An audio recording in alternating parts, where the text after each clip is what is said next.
All right, we're live. So put your pants back on. I gotta put them back on. Oh, shit. Good evening, everybody.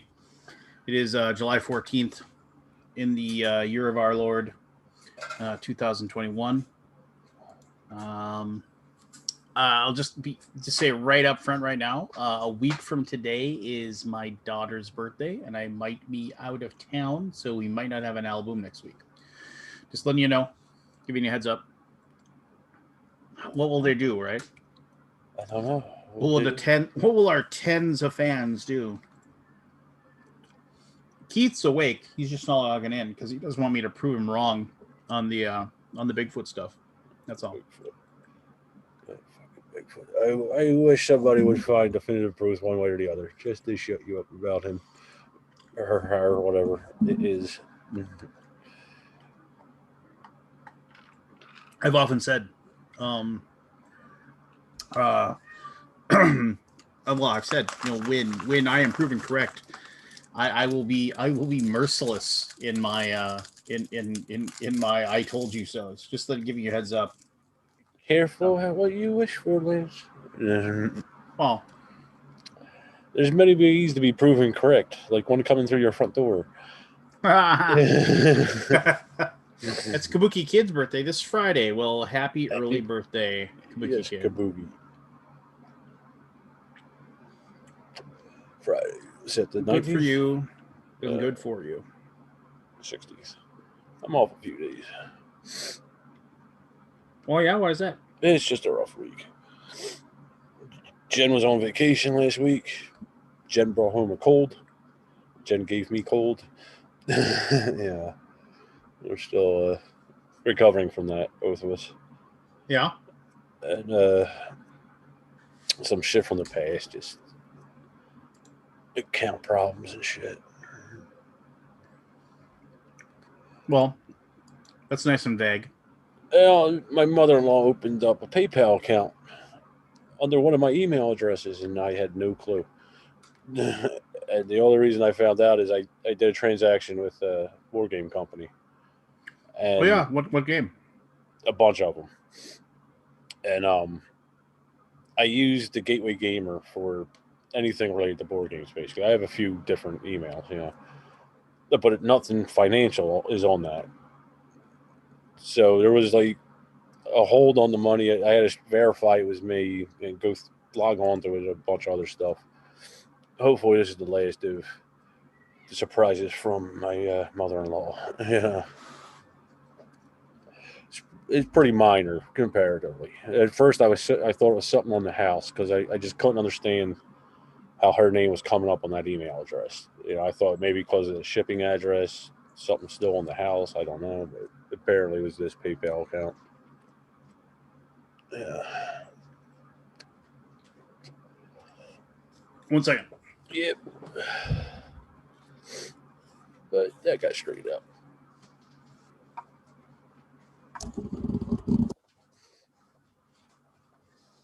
Get out of here. Go on. Get. That poor cat. What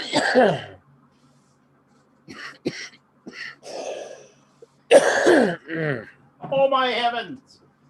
the hell are you doing over there? Wrecking the joint. Sue, So, get out of here. poor animal. He just wants to show dominance. I this new cat, he is just the worst sometimes. He just wants to show dominance. His place in the pecking order.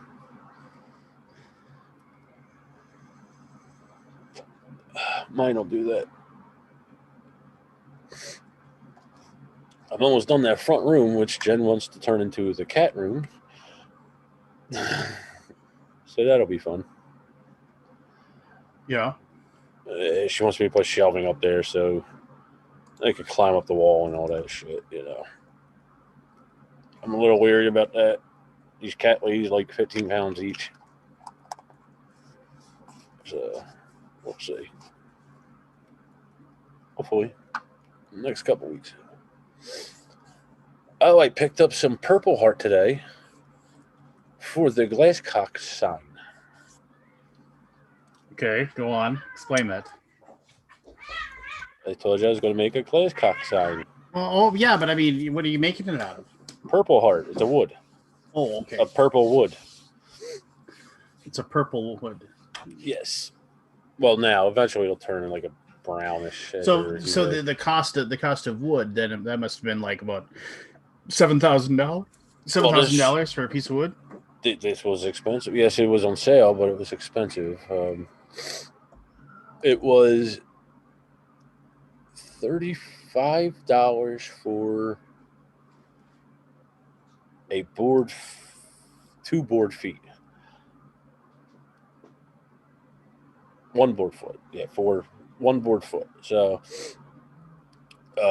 before the pandemic, it was about 11 a square foot, or a board foot rather. This was at a it's called a woodcraft, so I expect to pay a little bit more. So they were charging. It was 30. I think it was 35, and then it was half off, so I got it for basically 16, 17 bucks. It's expensive, yes, but I have noticed depending on the species, it's starting to come down. You know, Purple Heart's an exotic wood. It comes from Africa, I believe.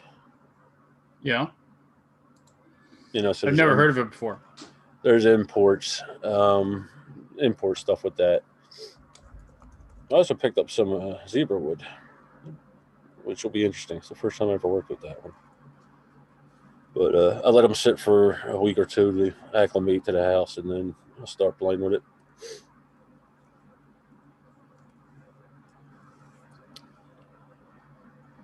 Yeah.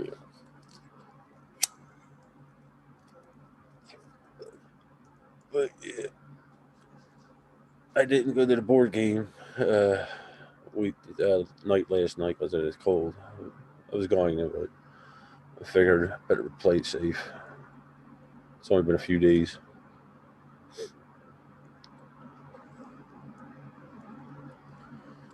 So, are you doing is it wood burning yourself, or how are you handling? But the sign, I will use a router and I'll carve out the words. I'll ask Aldi see if he wants his Bernie on it. I'll engrave that if he does. How big is the sign going to be, though? I don't have it with me. I got a couple different size wood. So it's about 4 inches wide. The other one's I think around 6. And then they're 3 foot lengths, so I could whatever size. I'll talk to Aldi, see. I'm sure he doesn't want it too big, or we'll see what he wants. Like I said, I gotta wait. I gotta let this acclimate. So a couple weeks. If not, it'll twist and warp and all that. And then once I get to Aldi, I'll have to have him let it acclimate there because it's so humid down there. And no, I don't know about Dallas. I know Austin's pretty humid. Gotcha. Yeah, it was a relatively cool day today. Um,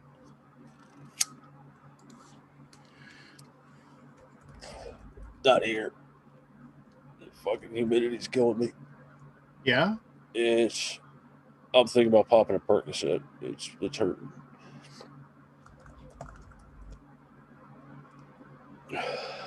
It's just too much of it, too long of a period. I haven't walked in a couple weeks, other than inside the house. I haven't really gone out because of the heat and the humidity or the rain. And the fact that you hate people. I do hate people. 1-on-1, I like people. In groups, not so much. Yeah.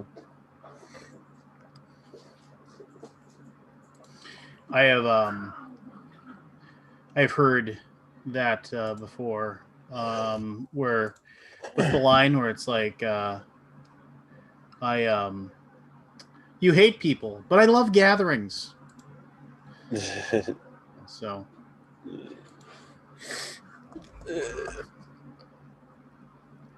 Some gatherings, all right. Like I said, um depends. I don't I'm know. not I a mean, big fan of noise and all that. I never really was.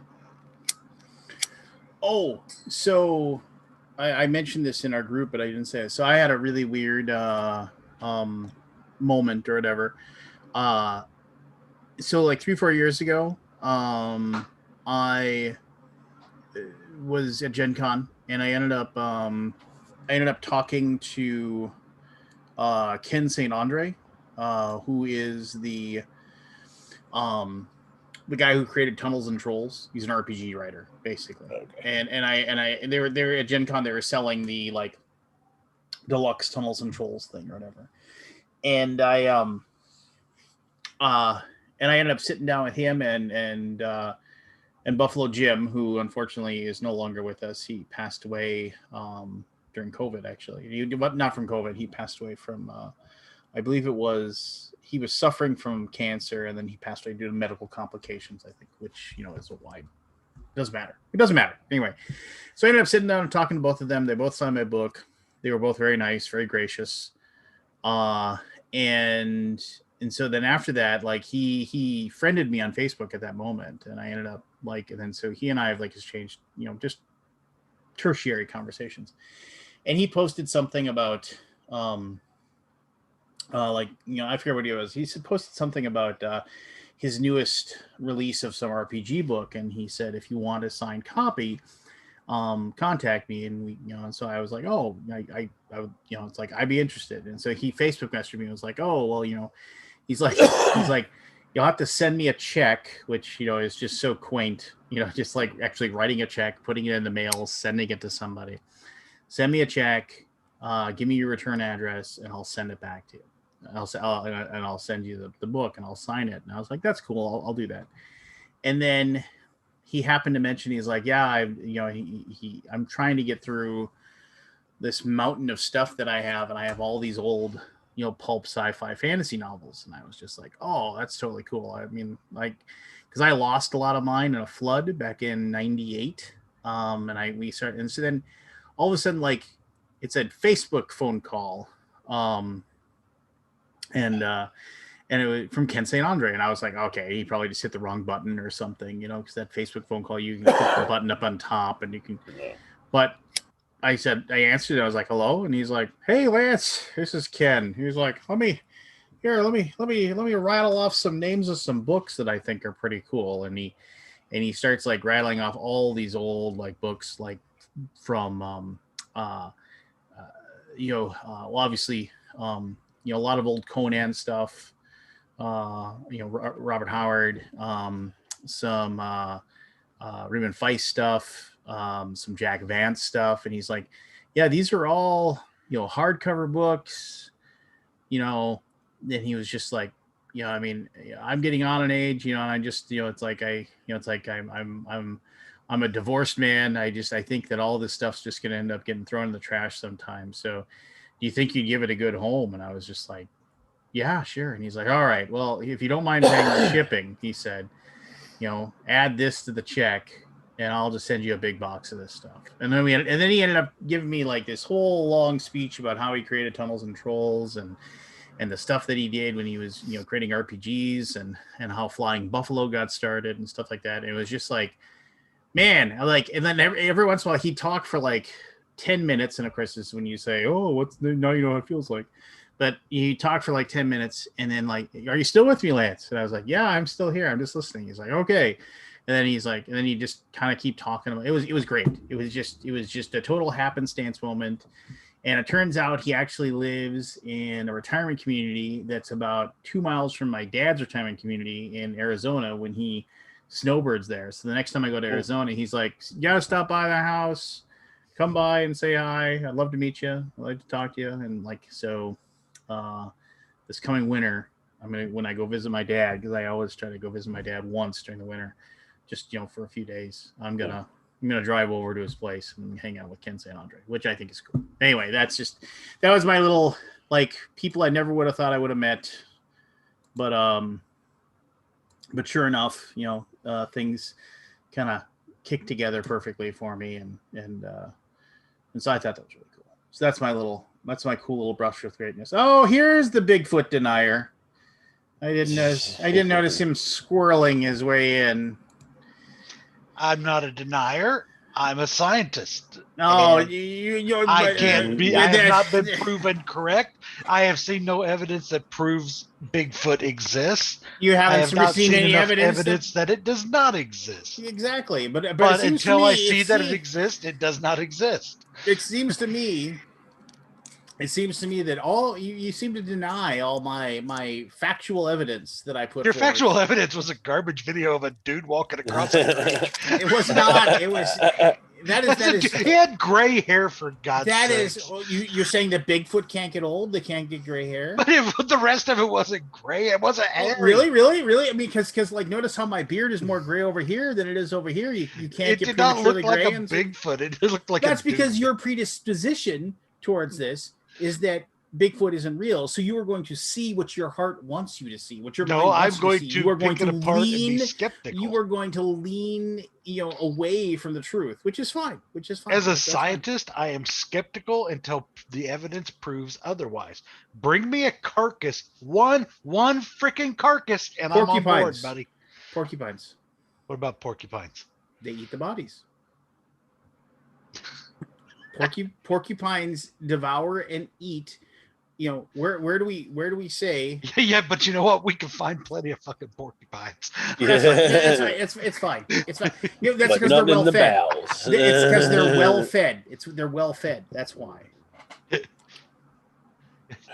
There's so many of them around to eat the bodies, yet we haven't caught one or killed one yet. You can hear them screaming at night. I'm not going to say they don't exist because I cannot prove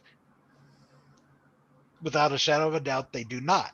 However, I see no strong evidence that they do exist because there is no strong physical evidence. Now, my wife, on the other hand, she has been watching the Bigfoot shows like you would not believe. My wife believes that they probably are out there in some way. And I'll sit there and go, and I'll watch one of the shows with her. I'm like, oh, come on, look at the blah, blah, blah, blah, blah, blah, blah.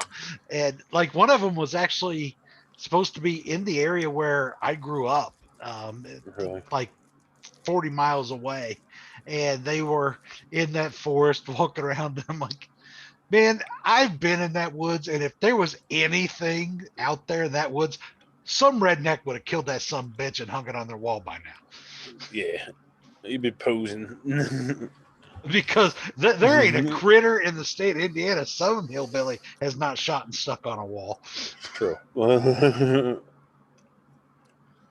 So, well, while I am a denier, so to speak, because I've not seen the evidence, I will be the first to, once I see scientific evidence that proves it, to say, yep, there it is. Good to know.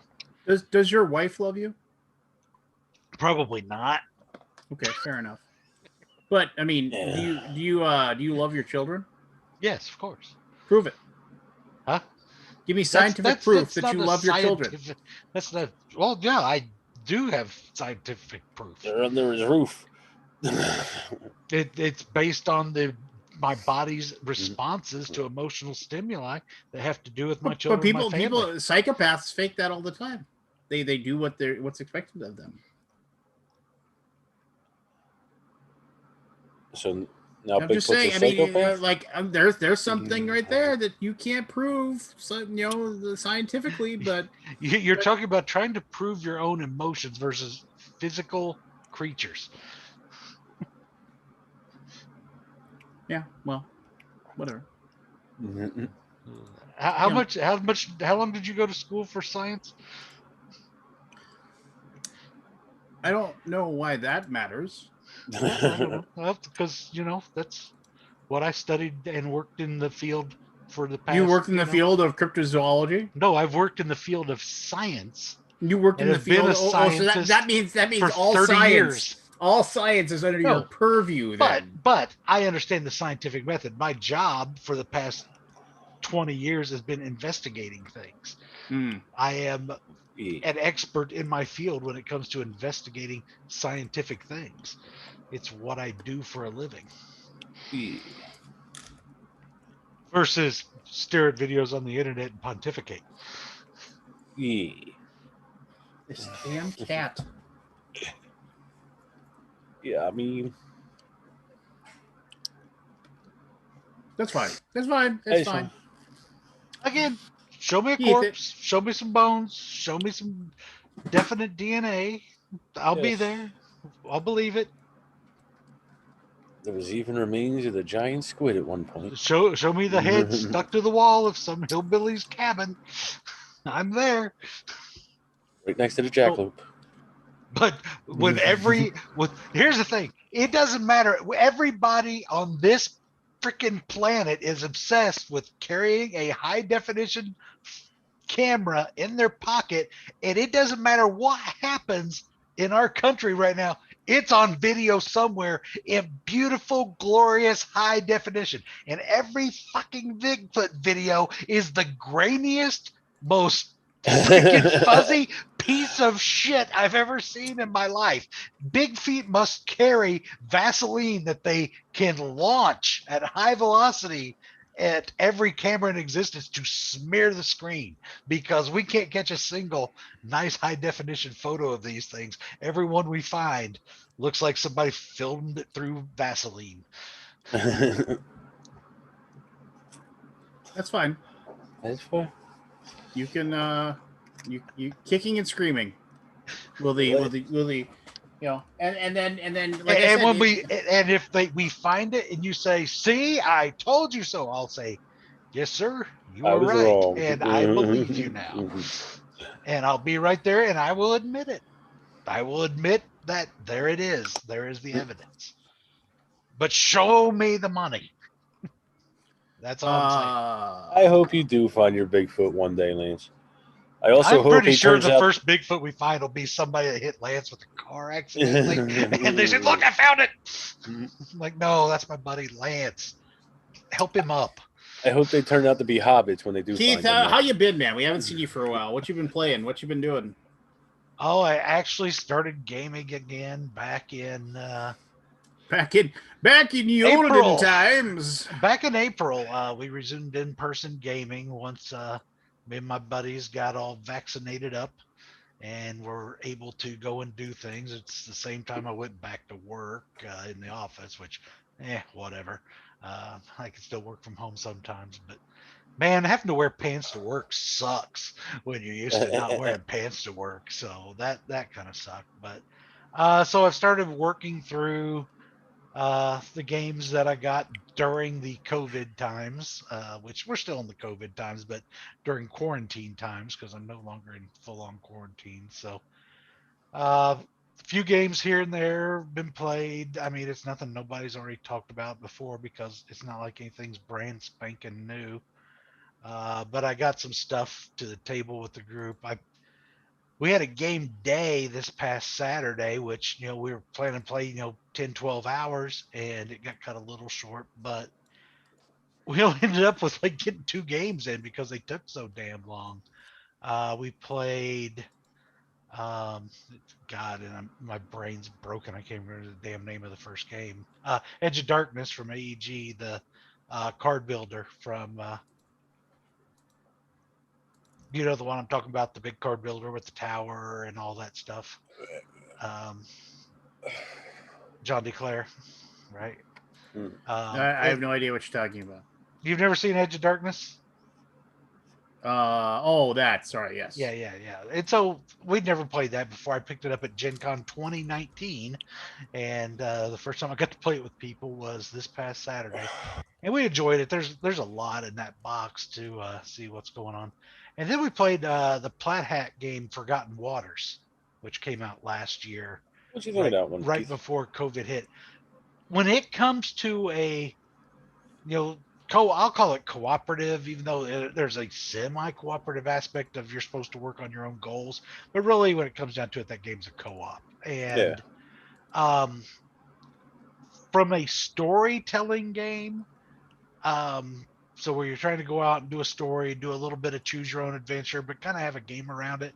The game part is fine. You go, you do your things, you do your challenges, you build up your character. That's pretty cool. I mean, it's not bad. It's not fantastic, Mhm. but the website or app, whatever you want to call it, but it's really a website that runs the thing, The voice acting is very well done. I thought the writing was actually humorous and well done. I thought the choose your own adventure part of it was excellent. I thought they did a really really good job on that. And we were into the game, and the game has a break when you're about halfway through. It says, "Hey, you're at the midway point. This is a time where you can save your game, or do you want to continue?" And everybody's like, "Let's go." It's we've been at it 2.5 hours with learning it or whatever, and let's keep going. Let's finish this, dude. Let's get it going. And so that's one of the reasons we didn't get so much else done, is we powered right through that guy, and we enjoyed it quite a bit. Everybody's like, "Yeah, I definitely play this one again." So we enjoyed that quite a bit. I picked up a copy of one of the Spiel nominees, the macro crime Yeah. city, whatever the hell it's called, Yeah, because yeah, I yeah. can't remember things. And I mean, it's a neat little Where's Waldo puzzle activity, but it's not much of a game, right? It's fine, and I finished the whole thing, and I kind of had to make myself finish it from the standpoint of it's not challenging. It's just it's a neat concept, and it's neat to find the things. And I think it's more fun just looking at all the crap going on in the little city and seeing all the details you pick up Yeah. versus actually playing through the game missions themselves. So did a little bit of that. Um, but I'm trying to think if there's any games that just really stood out or popped for me. And the answer is probably no, because I can't really think of any. Um, I've done a lot of gaming online the past year and change. Mostly video game stuff. Like I play Warzone with Aldi all the time. We look for other stuff that we play, but we've played we played old games that we never really tried on, like Board Game Arena, or played some stuff on Tabletop Simulator. So we started doing that early this year and getting a little more games. So I finally played Twa, for example, which I'd never played, and I liked Fantastic it. game. One of my top It 10 of all it time. is a good game, and I played Abyss, which I'd never played, and I didn't like it at all. Too light, Um, way too light of a game. and I just didn't like some of the mechanisms in it. Mechanicisms. Mechanicism, yeah. I Mechanicism. got my copy of Shiver Me Timbers in that Kickstarter that we talked about on this show way back in the day when it was launching. I think you did a video on it, Lance, Which game? which Shiver Me Timbers. Oh yeah, Sherry Timbers is And I mean, amazing. that game is straight up Sid Meier's Pirates, the board game. I mean, Is it? Yeah, it without a big map, without a giant map. right, without a giant map, but everything you do, you feel like Sid Meier's Pirate, the board game. I mean, and I don't know if it's a good game, but it's a fun game. Like I felt like a pirate, and I enjoyed the shit out of it. So I don't know if the mechanicisms are fantastic, but the game itself was a ton of fun. The presentation was excellent, and anybody that likes pirate stuff, I would recommend they give that a go and try it out. Um, I played through every freaking unlock I hadn't played solo during quarantine. Did you? I got Merchant's Cove, played through that. Really like Merchant's Cove because I love Miko art, and Johnny Pack is a good designer, and I just really think it's cool to have an asymmetric Euro like that. Uh, that's about all that's really popped into my head for the past few months that I've tried. Otherwise, it's been work and watching stuff and hanging out and nothing too exciting, which is why I don't bother to come on most of the time, because I really don't have anything interesting to talk about. Uh, Life's Do been any of just kind us? of chilling. What was that, Barry? Do any of us? I don't know. Mhm. Lance can have nothing going on and talk for 17 hours and somehow make it interesting. I was going to say. I was working on it, but of course you had to interrupt me to go blah blah blah blah Well, blah. why don't you lead with? Because I can't be complimentary out of the gate. I have to bury that part because you have to earn it. Eric Burden asks, is Shiver Me Timbers the best pirate game currently? I will say that for my money, it's between that and Merchants and Marauders still. Merchants takes too long though. It's like Uh, Yeah, a that is a long well, game. Jeremy Timbers is not short by any means either. no, but with Shiver, it's like Shiver. I don't know. It's like without the giant map. I mean, I would say that Merchants and Marauders like tried to do it with the giant map, and they did a pretty good job. But like you can't play a game that's under 3 hours with Merchants and Marauders, and Merchants and Marauders is really good. It's got a lot of really good things in it. Well, really good from, yeah, I'll call it really good, but it also suffers from the randomness can be so punishing to a particular player, and you can have a player who is okay. I'm going to trade because I think that's what I'm most efficient at, and my turn's going to last 35 seconds. And then the next guy goes, and his turn lasts for like 45 minutes. yeah, because I'm gonna go And here, and I gotta roll for this pirate hunter, and I gotta oh, check but I have to this. have a fight, and then I'm going to go find you, and I'm going to go have a fight, and their actions, they end up just doing so much more stuff, and there can be a lot of very annoying downtime in Merchants and Marauders. Um, but there's a lot of really cool stuff in that box and a lot of cool stuff to play. And I would say it's the best of the big pirate games that I've played, but it does have a lot of problems. So it's far from perfect. I think Shiver Me Timbers is much more accessible than Merchants and Marauders, and not near as much crap to have to deal with. Plus, it's got the awesome toy factor of building every component on your little ship, which is super neat. I think that's where that one really stands out. And we played that full game, and nobody even went hunting for the kraken or the sea serpent or whatever, the two different monsters you can go hunt. Nobody ever got that. Now we fought the crap out of a bunch of ships. And I mean, it's got the little duel that's straight out of Sid Meier's Pirates and everything else. So I think if I were to have to pick one I wanted to play with my buddies and just drop down and play, I'm probably going to pick Shiver Me Timbers over Merchants and Marauders. Um, but it's hard for me to say which one's the better game design. But right now, I would pick Shiver Me Timbers. I think it's just more accessible, and I think everyone is going to have more fun as a whole at the table because Right. they're not going to have that, oh, I have a 3 second turn and you have a 3 hour turn. Yeah. I think you eliminate a lot of that. I have a lot of pirate games on my shelves, but They, those are the two that I think stand out the most to me. I would call Endeavor Age of Sail a pirate game, but I got it set next to those, and that's a good game. But it's an exploration and area control game more than anything. Um, yeah, that's kind of where I stand on it. There, I'm just rambling because I haven't talked about games forever. yeah. All right. That's what we do on occasion, once in a while. That's So, all we ever do, ramble. Rambling. Real. Yeah. Uh, How's life been? I mean, life's fine. It's it,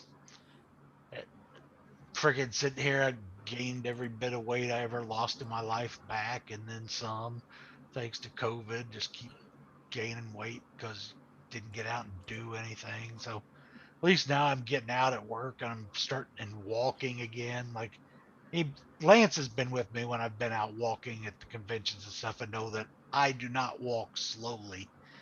For a big dude, I can cover a lot of ground, and I'm having to work back up to that because it's been so long since I was out walking that I think an issue. And I had to have a piece of skin cancer cut off me 2 weeks ago, Ooh. but it was a basal cell carcinoma, so it's not a big deal. It doesn't spread. They don't metastasize.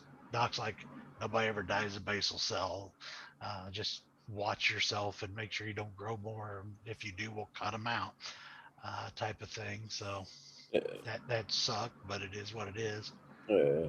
Lost my father-in-law 2 months ago or whatever, Sorry to hear which that. sucked, Yeah. and Yeah, I do and remember it, that. and it was sudden and unexpected. One day he was there, and the next morning he freaking went to sleep in his chair and never woke up. So That was tough on the family. Yeah, it's a tough way to go. Not to be downer, but that's just kind of the kind of things that happen. And it's It's one of those life. things I just really didn't talk about online either. And oh, otherwise, it's just trying to get some things back to normal and starting to resume some of my hobbies and getting out there and doing stuff. So I've still got the same hobbies I had before. I just haven't been able to really practice them because the video gaming is the one I practiced and did that a lot. The other two hobbies, I mean, it's hard to have a hobby like board gaming that's social when you can't hang out with people. So that one kind of Yeah. died. And the other one that I have, I'm not going to go work in a retail store when I'm working from home for everything else because I'm not going out there with them nasty bastards and getting all infected because until I'm fully vaccinated, because I know none of them are going to. So that's kind of where I was there. But otherwise, life's fine. Everything could be worse. My kids Yeah. survived the school year and got all A's going remotely and all of that. So they're all happy. We got through that. So, we made it through so far okay, and we're doing all right. I had some I thought I was going to. Oh, I would. When we talk about the social thing, I sent you guys the link, but what I found kind of floored me today when I saw Gen Con sends out, flyer, and Gen Con is sending so many flyers about our emails spam about Gen Con lately. It's like they're desperate to get people to go. And I don't think they're getting registrations like they thought. They're doing Yeah. reduced attendance, but they've still got badges and they're emailing out every week. We've still got badges. Here's some badges. Here's some badges. And today it's like we still have downtown hotels. I mean, downtown hotels for Gen Con are sold out in 2 hours typically, and it only takes 2 hours because the system's slower than shit.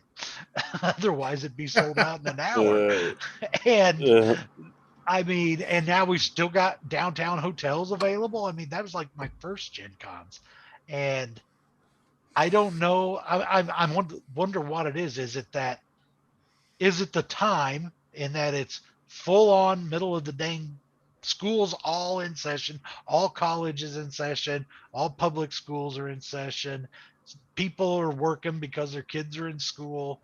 So people, it's a shitty time to try to go do a board game convention. Is that the primary reason, or is it that people just aren't ready to go to that kind of big event around other people yet?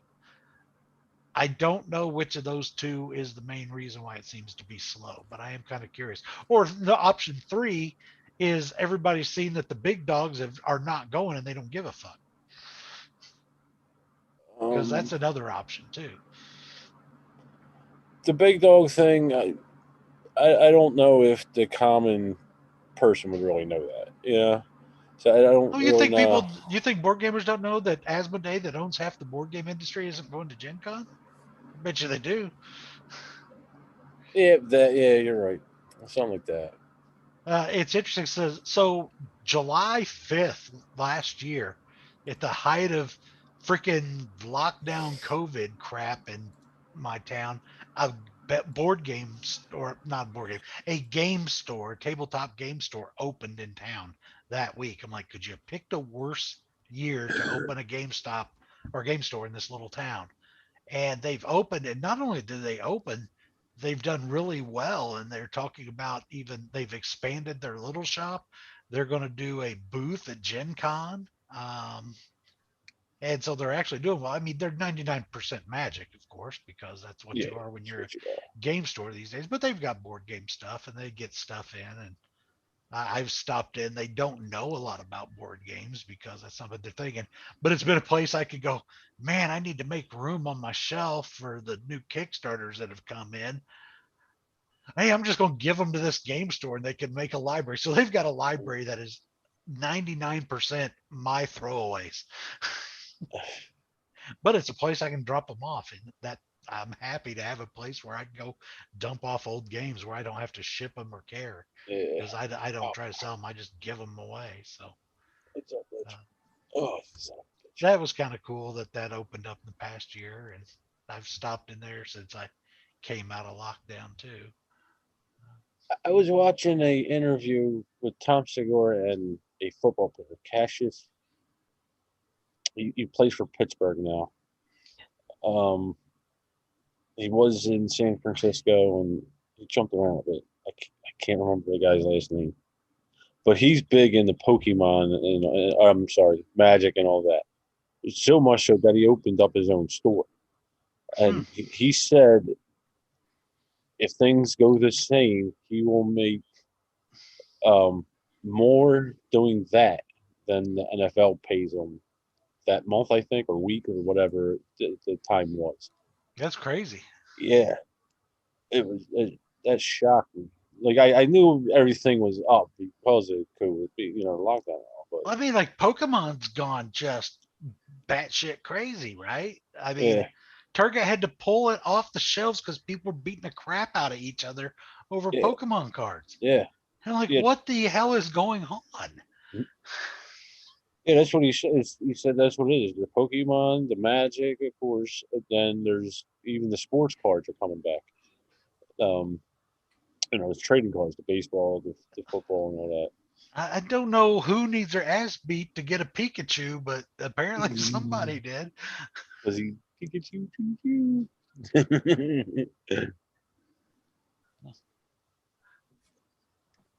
Yeah, it was like I said, I started going to this board game group last week. I didn't go this week because I'm a little under the weather, but the guy who runs it actually owns my local gaming store.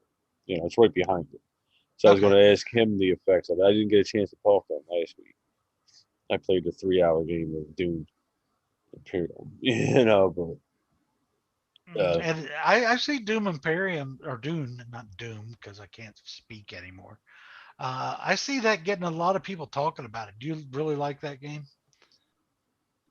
I I only have I have no draw to the the theme. theme. Yeah, Right. I want to play it again. Like I said, it was a rough game. The guy who taught me never played it as a two-player, which I don't really see affecting too much. It's just a dummy player that you flip a card and do a couple actions. That's um but he was heavy into the theme, so he stopped and I was listening to that and he's talking about the books and the movie and that. But that's why it took me so long, I think. From what I understand, it should only took like an hour, maybe. But in the one play I did, I can say if you can ignore the theme, basically, Keith, you can just go, I'm looking for this symbol to this symbol to make, this combination or this resource or whatever. And it's still, I think it will be a good game. Like I said, I only played it once. I want to play it a few more times, before I make a decision. But I can see what people see in it, and I can see even without diving into the theme, you know, it's a decent game, mechanically, Lance. Well, you don't care about my opinions on games, as you said repeatedly. I just don't like games. I think Keith is the one who says that all the time. You just don't like games, and I like games just fine. I just I do want to get my copy of Unfathomable sooner, not later. I am jazzed to play that game. It'll come. Yeah, I Well, want it'll to come. play. Yeah, I know for certain it'll come. I'm hoping. I'm not gonna say anything. It'll come. It'll come. So, and it'll show up eventually, and that'll be awesome. Yeah. But I'm excited to play that. When does it do? The Q2? That's just it. Nobody knows. Nobody knows. I mean, maybe it's a Gen Con release. I don't know. But they're not going. Asmodee isn't going. Right. Asmodee Yeah. isn't going. I don't know. Yeah. I mean, I'm excited to play it.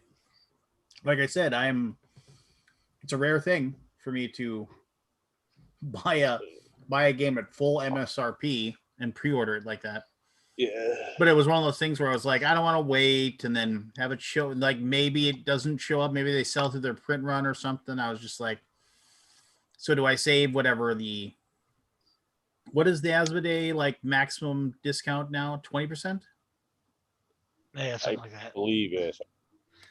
So it's an I was $80 looking at- game. So do I save the 16 bucks, or do I just buy it for the $79.99 and then it's free shipping, and it's directly from the Asmodee, which was a lot better back when the warehouse was in Minnesota. I remember I used to order stuff directly from Fantasy Flight all the time when it was Fantasy Flight, and I'd have it in a day. It was sweet. It was like 3 hours away. That was pretty sweet. I like that. No, I don't. I don't know if they house their stuff there anymore though. You said it's $80 retail? Yeah.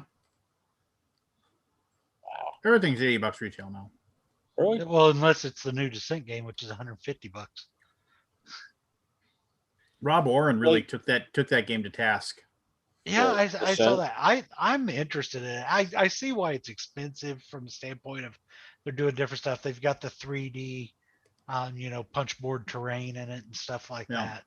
So I mean, all that stuff does start to add up costs. And Fantasy Flight is proud of their products. They charge for it. So Yeah. if a regular Descent with just flat tiles is $100, then I suppose one with 3-dimensional tiles is going to be 150. I mean, I have like the entire first run Descent stuff, right? And I mean, Right. it's like I have I all have the most of the expansions. first and most of the second.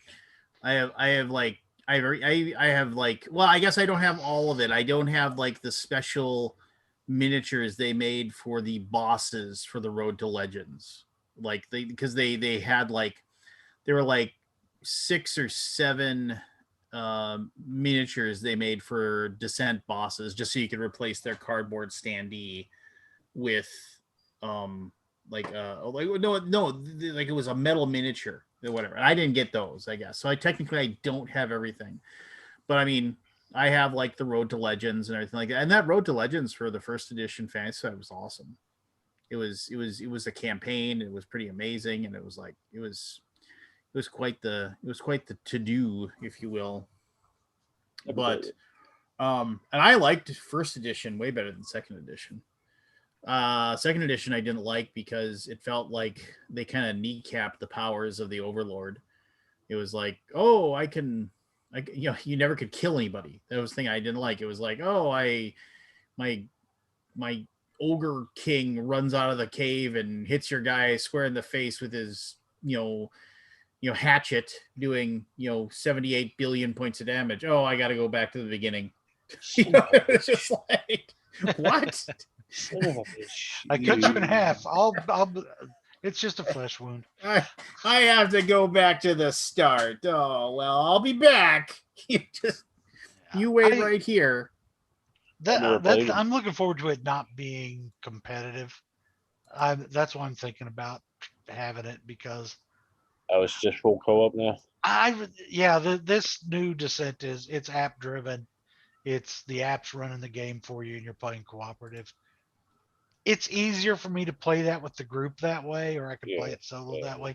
I love Descent, but Lance won't have this problem because Lance is a dungeon master. And Lance would rather play D&D anyway than Descent because it's a better game. But when it comes to like the Overlord versus the players, or basically being a dungeon master in a game like that that's not telling a story like Dungeons and Dragons should be, if you're doing it right, you're just going in to chop up and kill things. When you're the guy running the thing and your only job is to kill things, you're really missing out on the camaraderie of your group, because you've got everybody else working together and having a good time and planning and doing all this other stuff, and you're just the asshole trying to ruin their fun. It's what it kind of comes down to. And you kind of feel left out when you're on that other side. And then if you actually pull out the win, you feel like you ruined a whole group of people's fun instead of yours. So that's always been my struggle with that Overlord scenario, where when you're playing D&D and you've got a good DM, they're they're part of the experience just as much as the other player. They're telling that story. They're keeping those people riveted. Yeah, they're running the monsters, but they're also giving the players all the good stuff at the same time too. So, and they want them to have a good time. So you still have that sense of camaraderie most of the time when you've got a good DM running that game, because if a good DM is going to realize that, okay, something's not working here, and they're going to tweak shit on the fly to make it work. It may not be their original plan, but they'll find a way to tell the story they want to tell, but try to make everybody have fun. And I always give Lance shit about the fact that, he talks about he doesn't need all these other dungeon crawl games because he's got D&D. And I say, yeah, but those things are hugely popular, and they are. But Yeah. he's right. If you've got somebody that's willing to DM and do a good job, I mean, the the all not just D&D. I'm just using it as an example. Every role playing game is going to be superior to every dungeon crawl board game because the systems are just so much more rich, so much more in depth, and just more well designed because they've got years and years and years of design to build upon. And so Yeah. while I don't like to just come out and admit Lance is right, sometimes he is. Somebody, Aldi's listening to us, so you can say hi, Aldi, but he's traveling, so he can't contact us. Yeah, he was. It was in my neck of the woods, sort of. And then somebody asked, Matt Paquette is in the chat. He's not joining us apparently. I don't know why that is. Somebody asked, is there a new expansion coming for Champions in Midgard? Possibly. I know for certain next year we'll have an expansion for Reavers in Midgard. So, because I've been playtesting the heck out of that lately. So, I know that's coming. I know after the Empire, big expansion is coming for that next year. I think we're running one crowdfunding project left this year, and that's going to be Last Light. That's Roy Canada's 4X space game. But I got a delivery from your company last week, I think it was, or the week before. You get Tortuga? No, I got or for science. For science, and For I science! messaged you. It said, "Man, this is a heavy game," and you looked and you replied like I had 3 heads. I'm like, no, I mean it weighs a lot. It's really freaking heavy. Well, it's got a bunch of kids building blocks in it, so Yeah, it's like half a box of just big old wood blocks. yeah. I don't even remember what the game was about when I backed it, but I'm like, oh, it's a real time dexterity building game. Actually, I may actually like this. That's why I didn't back it. Yeah, The real time I think thing. it looks like it'll be fun. I haven't even read my rule book. I punched the tokens and figured out how the tiles were supposed to go in the insert without any instructions. So I felt like I won right there, and then I put it on my shelf for the moment. I had some of my friends come over, and I got rid of about 40 games yesterday. That was nice. Did you get rid of anything great, or just good? Probably. I got rid of all. I mean, I was selling stuff on pennies on the dollar. If you live near me and you're listening to this, you can stop in my house. I'll give you great deals on my board game collection. It was a good start. Are you making room? Are you preparing for something, or are you just? I'm tired of looking at this shit. I'm never going to play again. Well, I'm tired of it, and I want to get it down to a manageable level so it is easy to organize, and then I can actually begin the process of like getting my RPG collection organized, and then I can begin the process of. And I've ranted about this a couple times. I don't want to keep ranting about it, but it's like even those things. It's like, oh, you take apart, you bust open and break open every single box of Blood Rage, but it was made before they had the presence of mind to make a big enough box to hold all that stuff. So it's still just not one box, right? So even though you're breaking apart everything, it's like the same thing with like Rising Sun or with Hate. Games that I like, games that I've played, games that I foresee myself playing at least once in the next year. So I don't want to get rid of them. But it's like, why does this thing have to take up so much goddamn space? Marvel United for me, man. I got that game, and I think the game's okay. I don't love it. I don't hate it. but I've been painting the Aldi and Lincoln kind of got me into painting the stuff, so I started painting some of the figures. And but I mean that thing I've got it's still in the freaking 50 boxes it shipped in. So I've got it stacked in a corner on the floor because I can't put it anywhere on a shelf. And I'm just like, come on, I've heard make a lots of good system in things about box. that, and man, it's one of those things where it's like, what was the all in? What did that cost for an all in on that?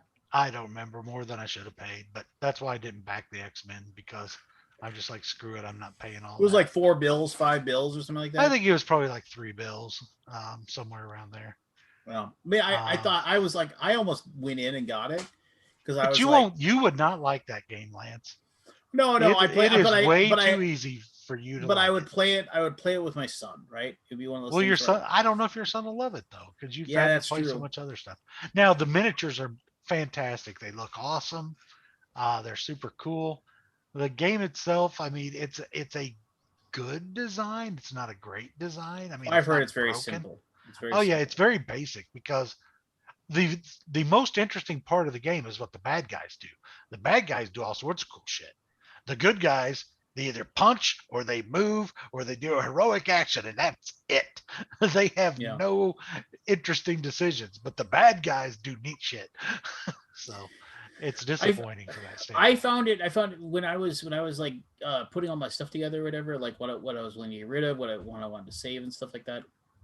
I found myself very surprised when I was like, even though I hadn't played Galaxy Trucker in probably 2 years, like I couldn't get rid of my 10th anniversary collection of that. I mean, it was just because it's like that game is just too good. Is That, that the yeah, big box? that's the big. That's the big. Like The great the big ass one? Yeah, I've yeah, got that it big too. ass rectangle. Yeah. No way I could get rid of that. The game's just too much fun. Even though I Well, I've haven't played got it in a long stuff time. I should be getting rid of. Like I look at Amerigo on my shelf. Okay, Oh, you I remember can't believe that? that's no ditch that. Why is that on Well, there? it's up on it. Well, one, it's high up there. I like it, but It's it's high not up there. I great. can't reach it. Yeah, it's literally It's that's too much effort to get up there. It's not There's freeing up a reason as shelf I any. want to free up, but I mean, I no. should get rid of it because I have no desire to play it. But I do think, well, the game was kind of cool, and it's hard for me to get rid of it. But I need to just take it down and get rid of it because I don't need it. And sometimes I can make that decision really easily. Boom, done. It's off the shelf. And other times I'll leave a game that I know I'm probably never going to play again. And I don't know why I won't pull it off the damn shelf. But some of those I just can't bring myself to yank down. And I think it's because, well, I like Feld games, so I want to keep it because it's a Feld game. But I got rid of Merlin because Merlin was a shitty Feld game. So why would I keep another mediocre Feld game? Just Yeah. keep my Macau, keep my, my Bruges and the other ones I love. Well, and then Macau's getting replaced with Amsterdam here next year or Fuck that, it whatever. is not. I'm keeping Macau, baby, Mm. because I paid good money to get a good copy of Macau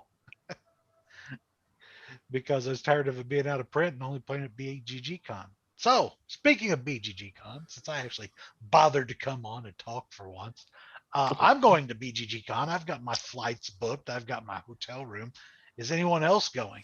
I got my room. I got my daughter's coming with me. My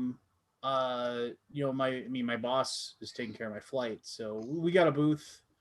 So yeah, I'll be in attendance. I will.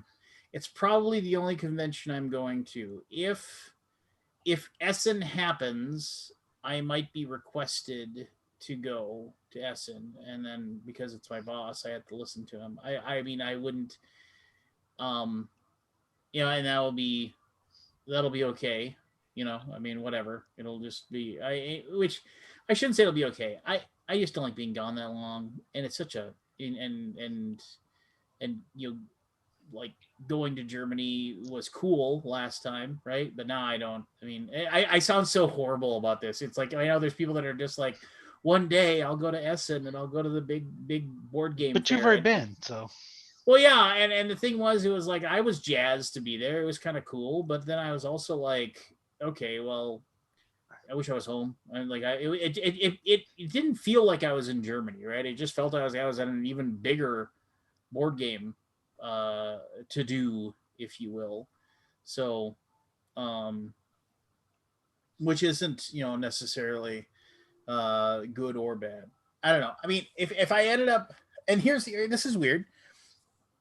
I got an email today from Gen Con, and it could very well, because you can mask mass emails to make them look like their personal emails, but it was from Gen Con and their liaison person. They're like, Lance, it's like, you have applied for your press badge every year for Gen Con for the last, whatever it is, 10 years or whatever, right? And we notice you haven't applied for one this year. Just letting you know, we have approved you for a badge and we put that into your account. And letting you know that there are still hotel rooms available if you wish to go to Gen Con. And I Wow, was just Stassi's getting desperate, isn't she? well, I don't know. It wasn't from her. It was from somebody else. Who It the was like hell it was was it like from so, I don't know. I could go look it up, but it was one of those things where it was just kind of like, Does it not reek of desperation though? No, I mean, I was actually rather touched by it. Actually, I was Well, just like, okay, if it's personalized and not a mass email, great. But well, and I don't know. I mean, who knows? It's just like, reaching out to you now and say, "Oh, we're giving you a free badge, and we still have hotel rooms available." That's kind of reeking of desperation. But no. Well, here's the deal. They're not giving me. I mean, they're not. It's just like. But here's the deal about that. I think, like I said, it was very nice, and for like a half a second, I had this twinge of like, oh, I'd really like to go. And I even emailed my boss and I said, look, if you decide you're going to go, because we don't have a booth. And I said, if you decide we're going to go to Gen Con and you want me to come with, I said, well, for one, you don't have to buy me a badge anymore. And for two, like I'll go. I said, and then he responded and said, I'm not even sure if I'm going to go. He's just like, but I'll let you know. It's just like, but I was also like, I had promised my son, and technically he won't be the same age. He can't.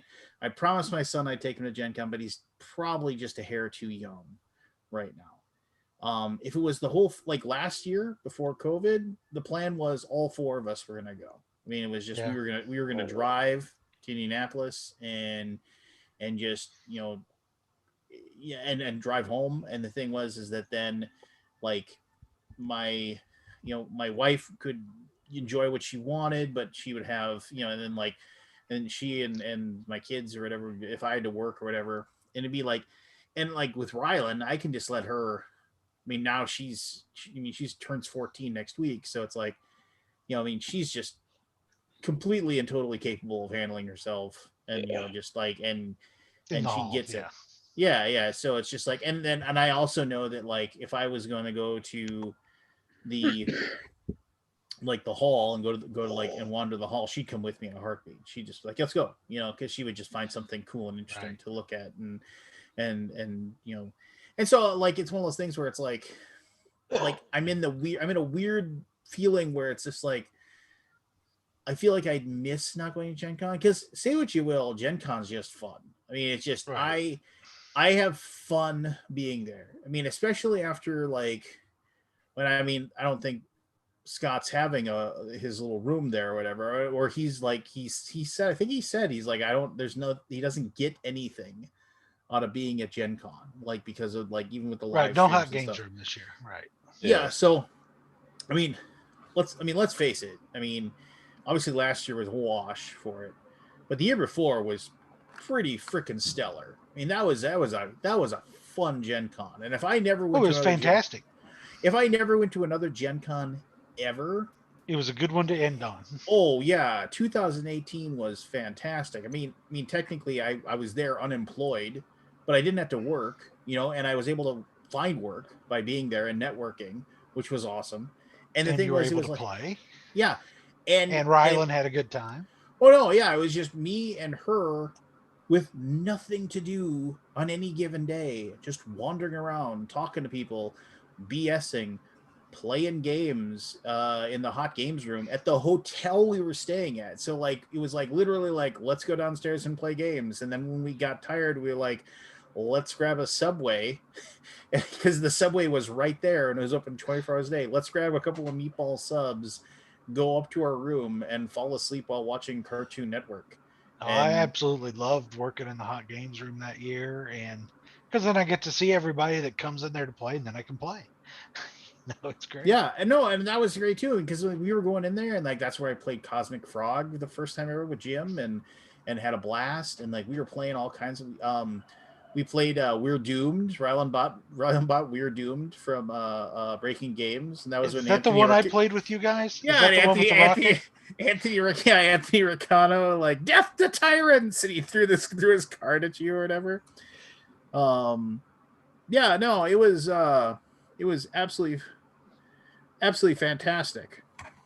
I mean, I've torn like so I could say screw it. I'm going to buy a badge, and I'm going to just drive up on Thursday and go shop at Gen Con and say hi to the people I know in the exhibit hall, and then go back home and be done, and not even have to have a hotel room because it's an hour, right? And I have zero desire or motivation to want to go up there just because I'm afraid it's going to be such a shallow shell of what it normally is that it'll just depress the shit out of me. Well, my worry about Gen Con. So like, so the funny thing about 2018 was because okay, so I had been let go from my TMG like a month before, or just weeks before, and which is not a great memory, obviously, but I mean, like I said, Michael took care of me. He got me a room. You know, I mean, he had me handled, right, and I had badges, and so we got there, got our badge. You know, um, we're like doing our thing, and uh, like I remember we got onto the floor in during setup day, and Rylan and I were walking around and just having a blast. And we're talking to this person, talking to that person, talking to this, talking to that person, and then we look who it is. Hey, Hey, brother. I'm on my MacBook, so I don't know if this is gonna work. Can you hear me? Sounds like We can we can hear hear you. you. Yeah, we Sounds can like hear you're in you. a bucket, but Yeah, Okay. What's up? No, it is absolutely fantastic to see. Let me wrap up my story, and then I got to ask you some questions. Okay. Yeah. Oh, geez. So no, and I remember we walked out of. So we had a blast, and and the best thing was I didn't have to do any booth setup. I was just like, hey, how's it going? Hey, just thinking we were having fun, and then as we were like, and let's cards on the table, like when I got let go from TMG, that sucked. It was a horrible feeling. It was a horrible feeling to feel unemployed, and it was just awful, right? But it was also like I had this sense of dread like every single day for like the last like year of working at that company, of like feeling that company just making circling the drain basically. And so it was also freeing as well. Like it wasn't my problem anymore. I mean they had cut me loose, and now I didn't have. I mean, it was just so it was also that. But I remember Rylan and I walked out, and this security guard, big guy, nice enough, he's like, "Hey, what were you doing in there?" Is what he said. And I turned around, thought he was talking to me, and I had the badge, and he was talking to Rylan, who had an exhibitor badge, but obviously didn't look like she was 16. And it was just like it was one of those things where it was like, and because it was setup day because of OSHA or whatever, they couldn't let um kids on the floor. And then I mean and like and then I was like, oh, what's going on, what's the problem? And he's just like, and he's like, it's like you can't be on the floor if you're not 16. And I was like, oh, it's like, and I don't know what I said something along the lines of, but she's 16 or something like that. He's like, really? I was like, yeah, I'm her dad, why would I lie? And he's just like, well, he's like, I didn't know I had to bring a birth certificate. I mean, she doesn't have an ID, she doesn't drive, just like, how am I supposed to prove this, And then the guy was like, all right, well, he's like, I got my eye on you. And I was like, that's fine. And then I remember the next day I just snuck her in. I just said, walk along the side of me. Just like, but like, just, and I gave her the same speech. I was like, just act like you belong. As long as you act like you belong, nobody will stop you. And that's what she did. She acted like she belonged, and nobody stopped her. So, but look at you. You got the Northern Lights behind you. It's very, Yeah, the lovely DoubleTree Hotel. It was a Hyatt last week. This week it's a DoubleTree. Isn't that funny how that works? Is that are you making fun? Is the DoubleTree, is that a bad thing or what? No, it's fine. It's just weird because I booked it as a Hyatt. They're all under the same umbrella, aren't they, Changed the Scott? membership in a week. Have you Like ever? we were here last week. My wife has done this a couple times for us when we've gone on trips where there's like a thing where it's like they guarantee like it's a 4-star hotel. And they say if you give us, like we'll get you a night at a 4-star hotel within like X number of miles of this place or whatever, but you have to give them the $110, and you just and you get what they give you. And my wife's done it a couple of times, and we've never been screwed on it once. It's always been good. Yeah, It's like Jen's done a few. yeah, it's like non-refundable, but it's a way cheaper fare than if like you book ahead. It was kind of neat. Like, so maybe that's what you did. You used one of those like kayak.com things or something. No, I booked it on the Hyatt because I'm a Hyatt person. I mean, Yeah, when Aldi walks into Hyatt, he does the "Don't you know who I am?" shit. Oh, you He know, gets a good You mark. go in the special lane. Do you I have the have special? done, Don't you know I book out hotels, motherfucker? I have done that special. No, you did the special lane. I love that scene in that movie Up in the Air. If you've ever seen it, where he's got so many. George Clooney's got so many like frequent flyer miles and everything. He's in the special lane every single time until he goes into that weird like bed and breakfast area or something like that, and he gets in line and they're like, "Sir, excuse me, this is only for like whatever cornucopia inns VIPs only or something." I vaguely remember that. Yeah, he has to go to like get in a line with the plebs. There's never anyone in the line anyway, so I always just go to the regular line. And I would just feel like an idiot to go to the special line if there was a bunch of people. I just wait. Whatever. Chad wants to know if you got the cookies at I the already ate DoubleTree. it. Ate the cookie earlier. No, Cookies gone. Warm cookie. Oh, speaking of cookies, Scott, I love Michelle, but if she's going to share her porn, tell her I prefer more desserts. Okay. Oh my god, we ate so much food. I'm ready for a week of fasting. Oh. Did you? So when you do home? I get them on Friday. Friday. 2 more days of driving. You left today? Yeah, we're in. has it been a good trip?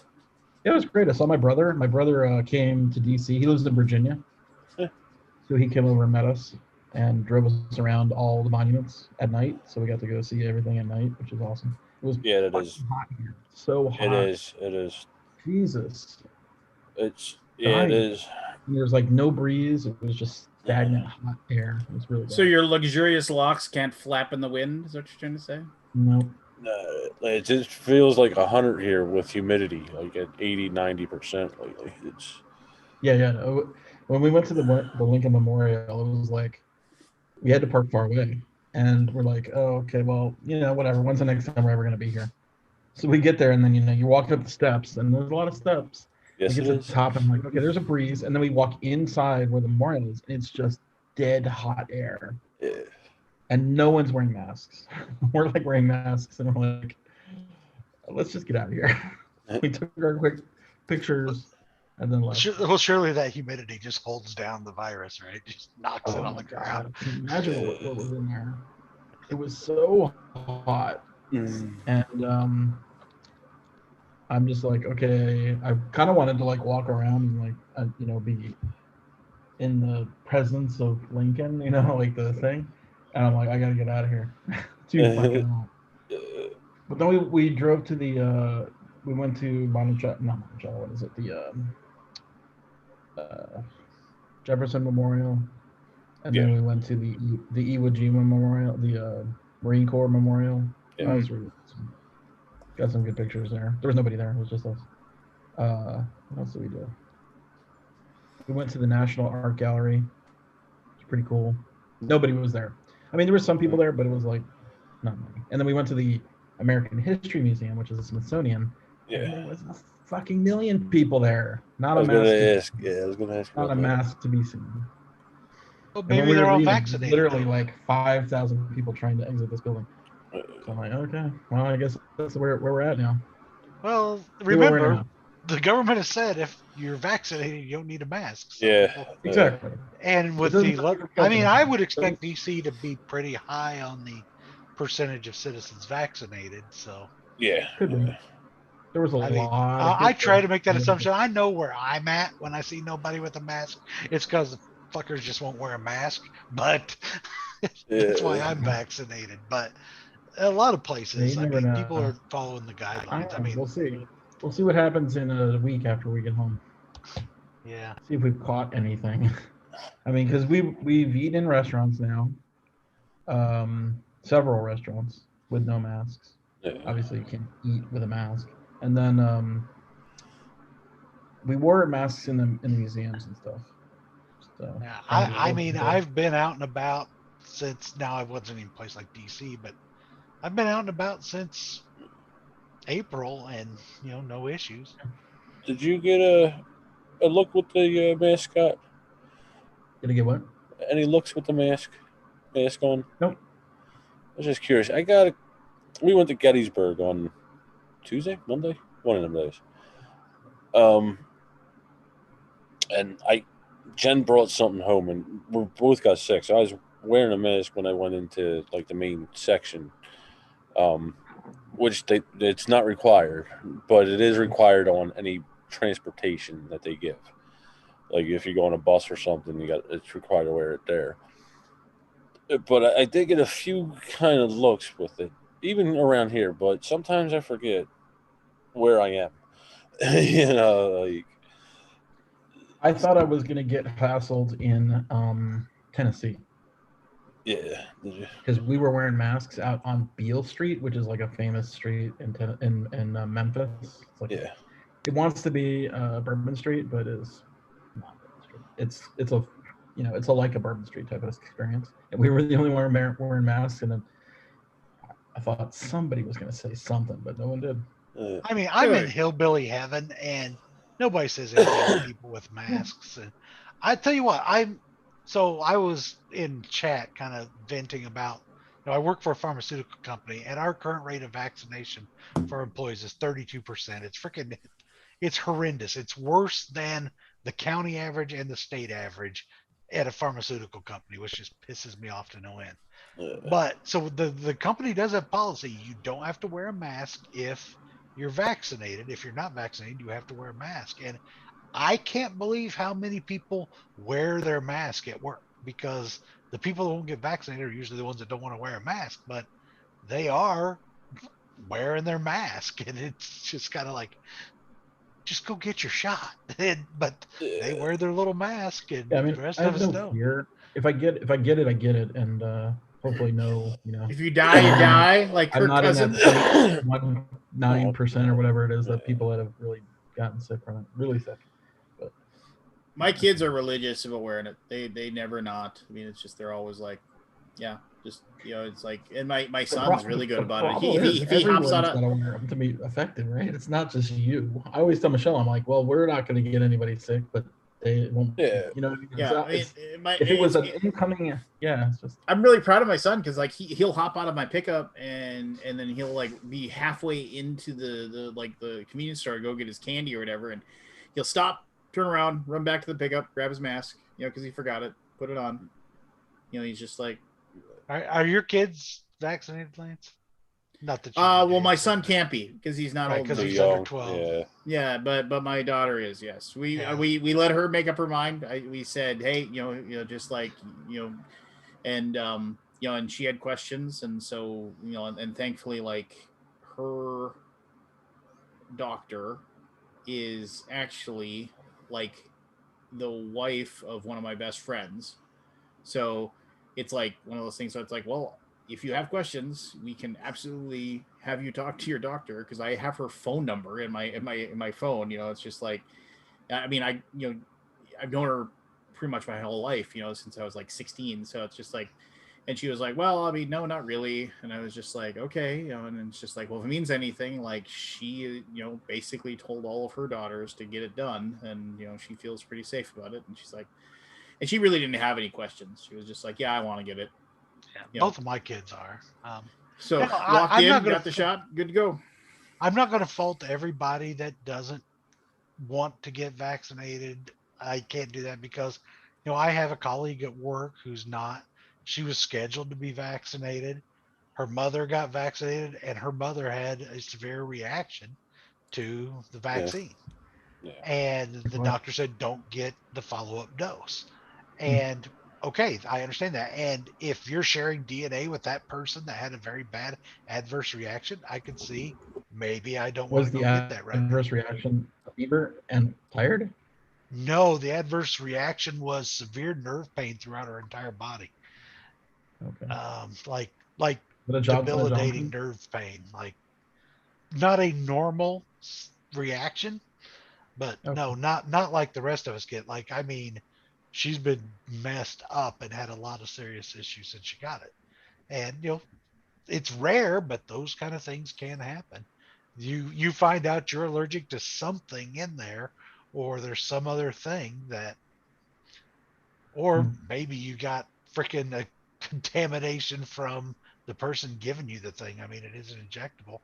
Who knows what happened, right? Yeah. There's so many things that can happen. Just like you can get hit by a car walking across the street.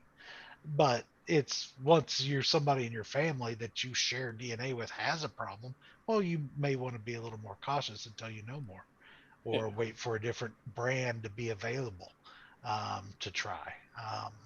So I understand from that Oh, standpoint why you might have reservations, but people are just opposed to a vaccine. I mean, we've all been getting vaccinated since the day we freaking popped out screaming out of our mothers. Yeah.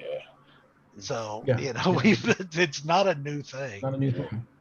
but Another interesting thing we have experienced now is understaffed restaurants. oh, we have that It's not only really restaurants, We had to bad but wait here. 20 minutes tonight for a table that had 90 tables open. yeah. I'm like, what does this mean? Like, we don't have enough people. We're just like, they had to like I mean, the local McDonald's is fill it offered up. people $100 signing bonus to Yeah. come work, Ooh, and like Wendy's $100. was offering $50 to put in an application.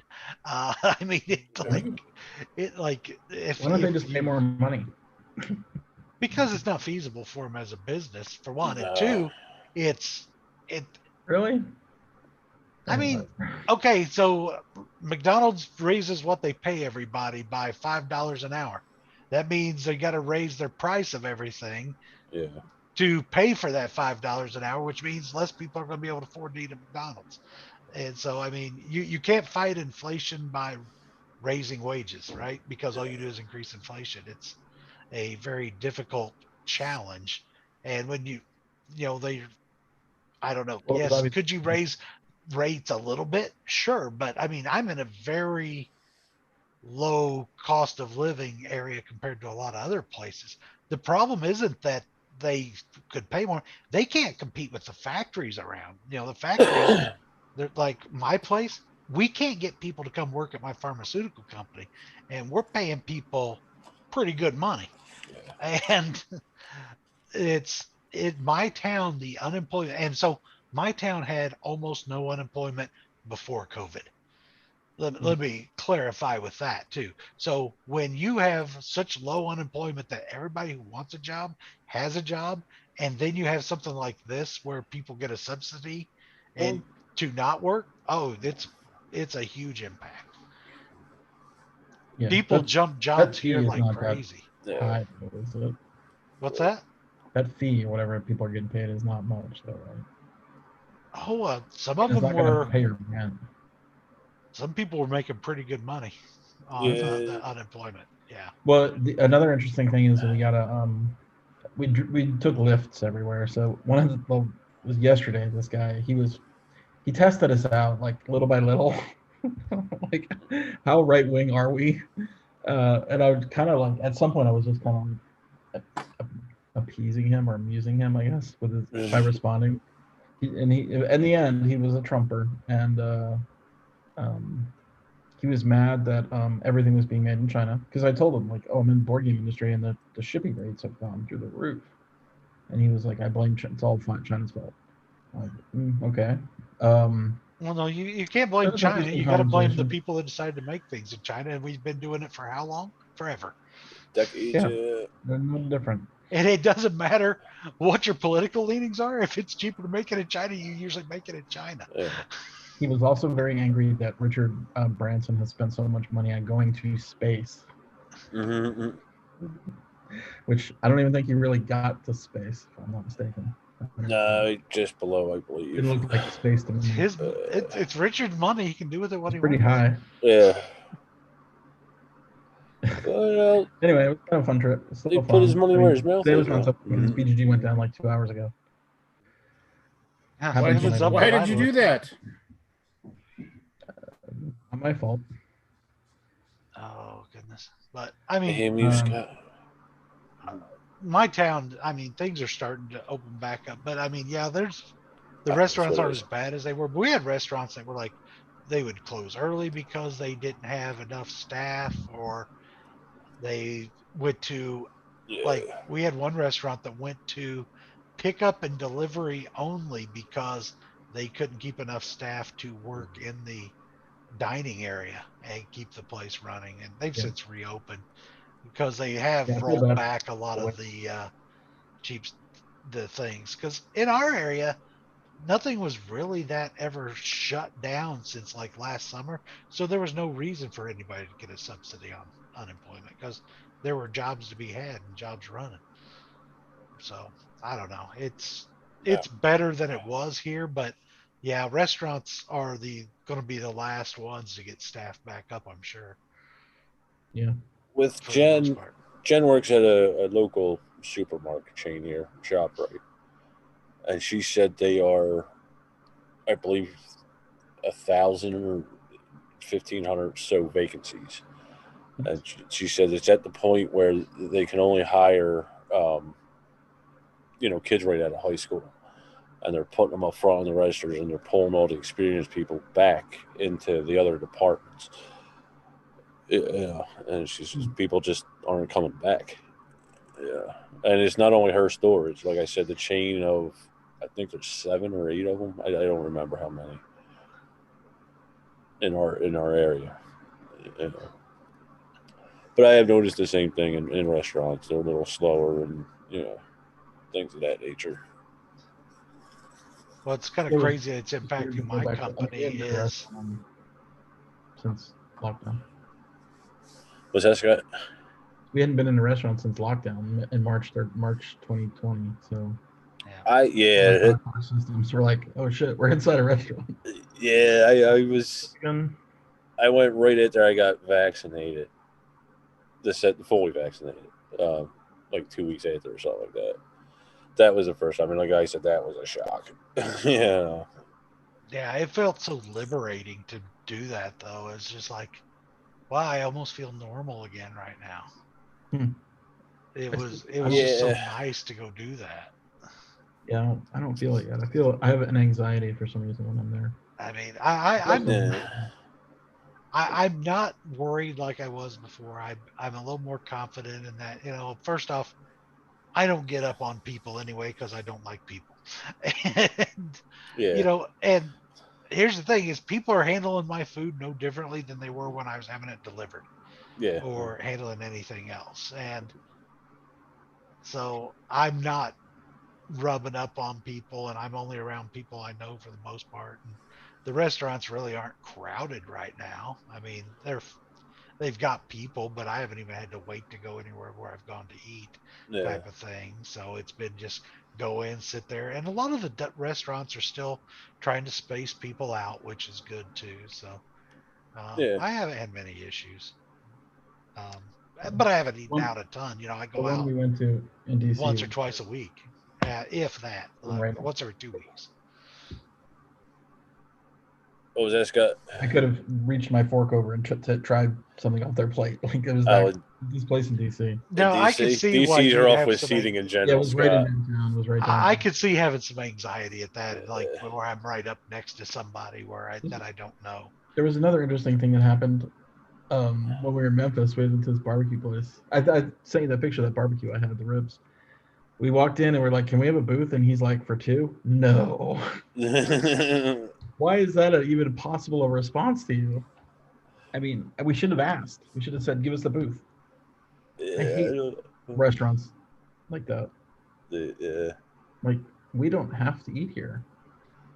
There's a place right across the street. Whatever. I don't know. We just went with it. But it's just frustrating. We walked by 3 booths and we're like 2 people, right? Like, okay, your stupid rules. They're all stupid rules. Stupid rules. Hello, Matthew. Hello. Hey, Matt. Hey, has anybody played Nemesis? Yes. Everybody always says it's like fantastic, but It's one of the it's great. It's a top 100 game for sure. Top 100. Yep.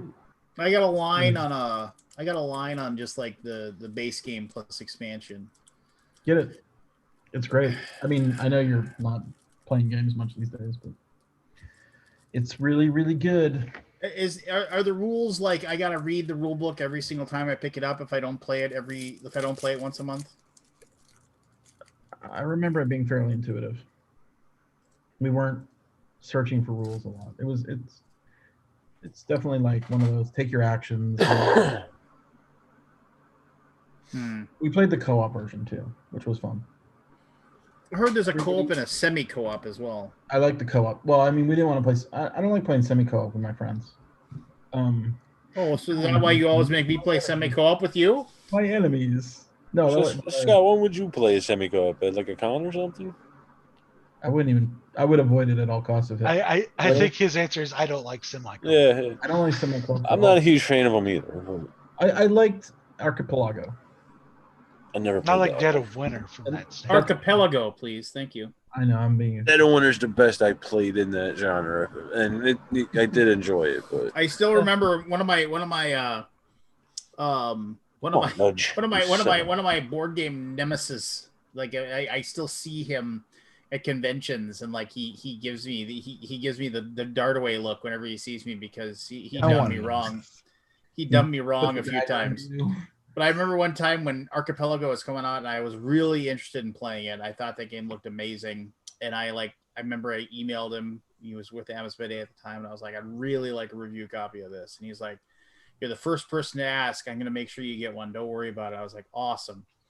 And then the game came out and I was still waiting. And I sent him an email. I was like, hey, just checking to make sure this has been sent, and no response. And then I saw like other video channels like, thanks very much to Asmodee for the copy of Archipelago. And then I emailed him again, and he was like, oh, we sold all of our copies. It's a good problem for me to have, but too bad for you. Not an apology, just like Christoph, right? Was it Christoph? I'm not gonna. We're not here to say names. Oh, okay. I'm just wondering.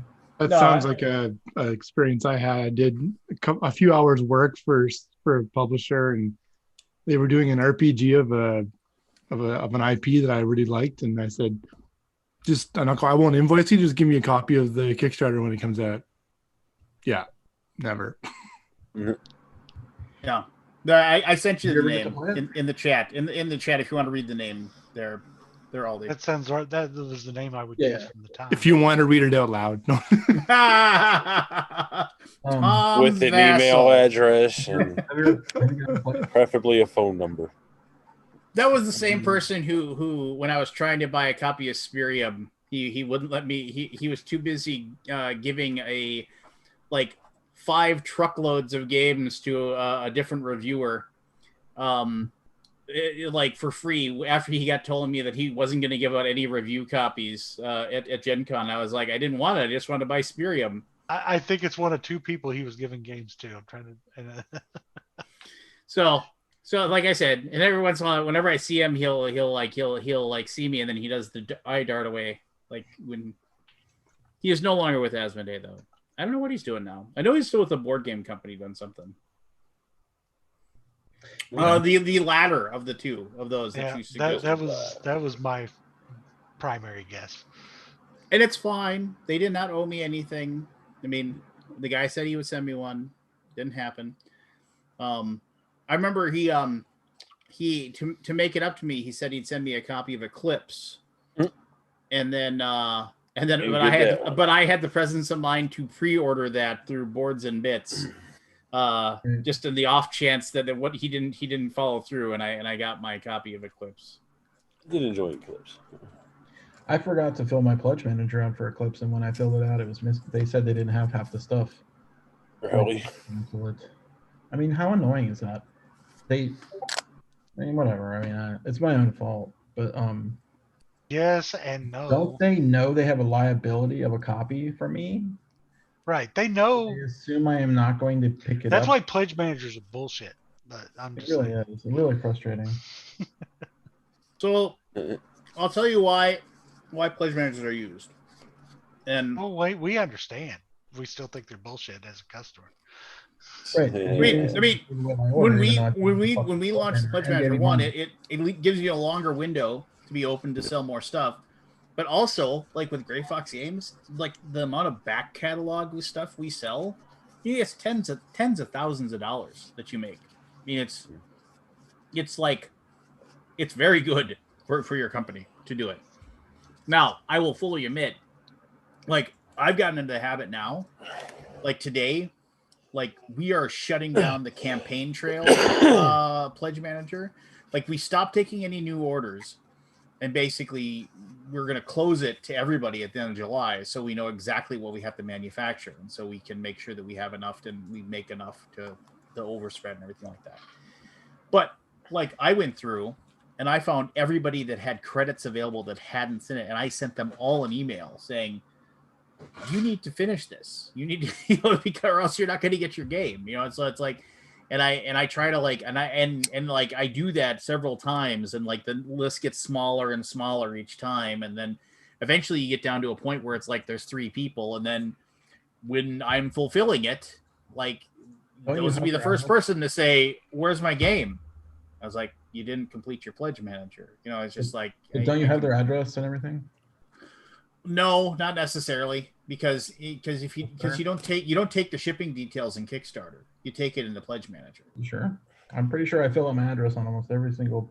No, not on. Well, you fill out your billing address on a Kickstarter, like to be able to charge your card, but most people that use pledge managers do not use the Kickstarter process of like the only ones I ever get an email from a Kickstarter are like small RPGs where they don't use a pledge manager. They're like, you need to confirm some details so we can go ahead and make sure we can send out this information, send out your game.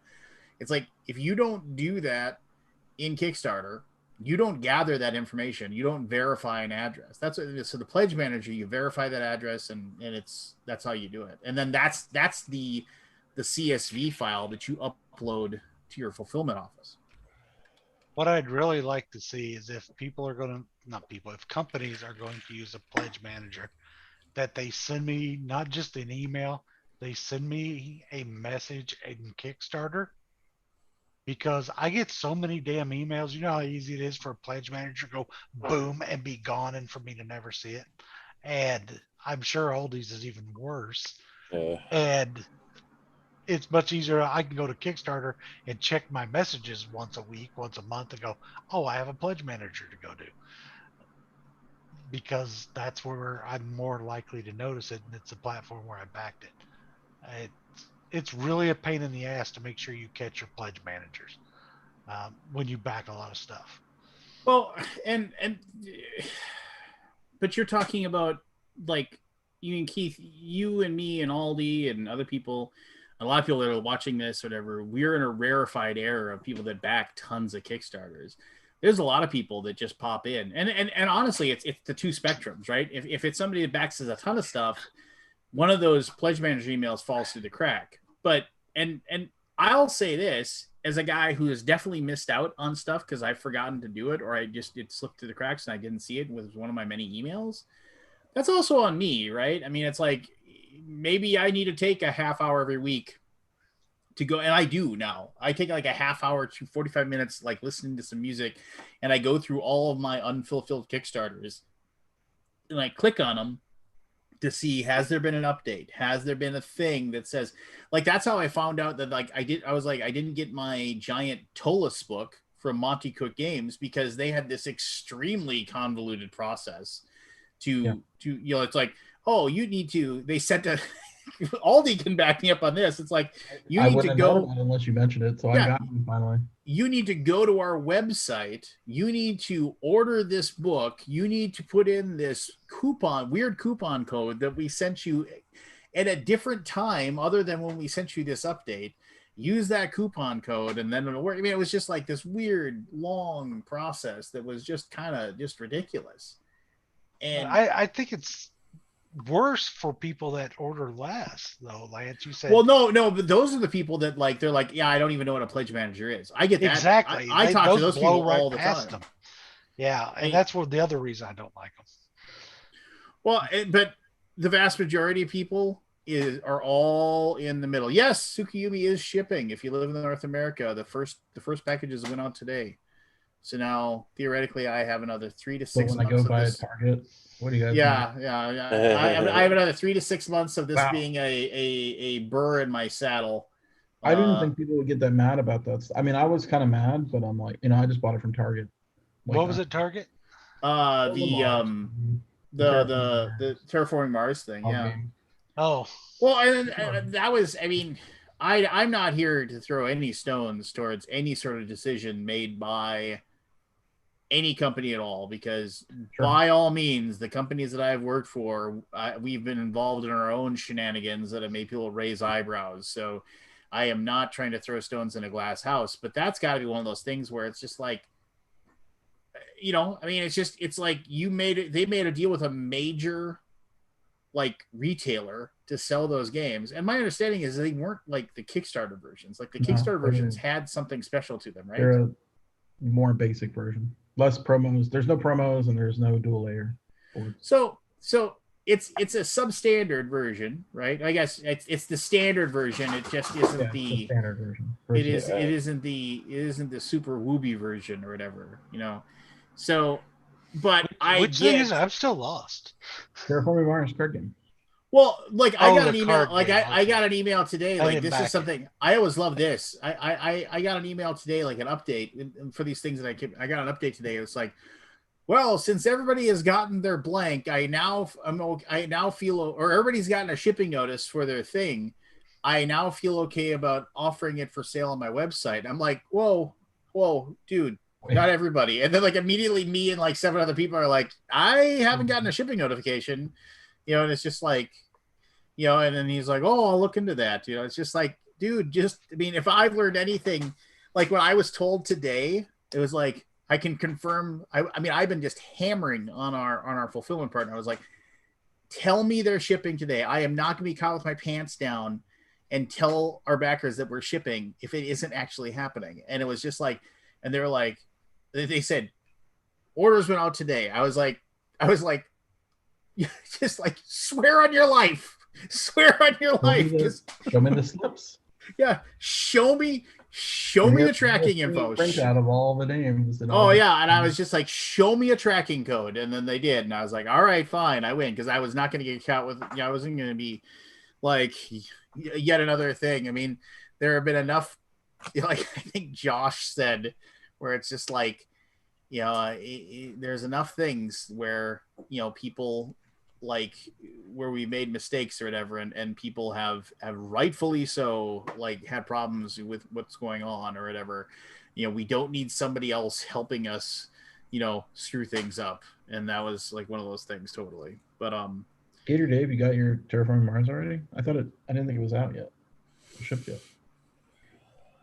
Yeah, and like Stick H just said, if Target makes an offer to sell your game, you take it. It's just like, can I immediately have my game being offered to? Here's the interesting problem there. I mean, whatever. I have no. So is that? Let me just pause right there. Is that just an expansion to the game, right? No, it's a full game. It's a full game. It's like it's card-based version of Terraforming Mars.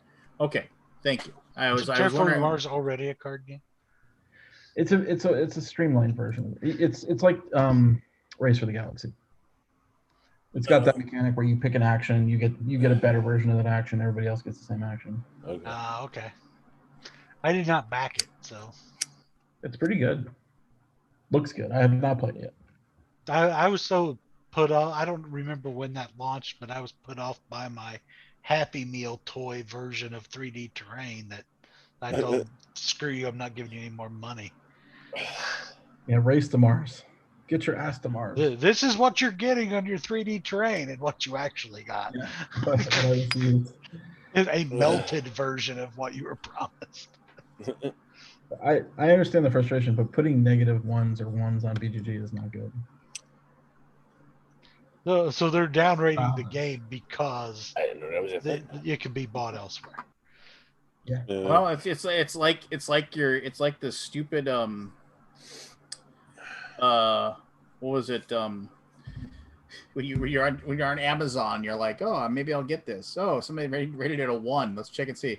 It's like shipping was late, 1 star. Yeah. Or Yeah. Just like didn't work. I bought this from somebody else and blah blah blah. Yeah. Is it just technically the San Juan mechanism? Yeah, probably so. Which drives me crazy. It's just like that has nothing to do with the product. I want to know if this Bluetooth speaker works well. Not shipping was late, 1 star. We were trying to find a restaurant here in Asheville, and I swear to God, I could not find a restaurant that didn't have at least a 1-star rating with a very legitimate criticism. Really? Well, name a restaurant that doesn't fuck something up. Yeah, I know. Yeah, that's true. I mean, but to fuck something up and get the Yelp reviewer on you at the same time is kind of rare. So I'm always like, those 1 stars usually are right.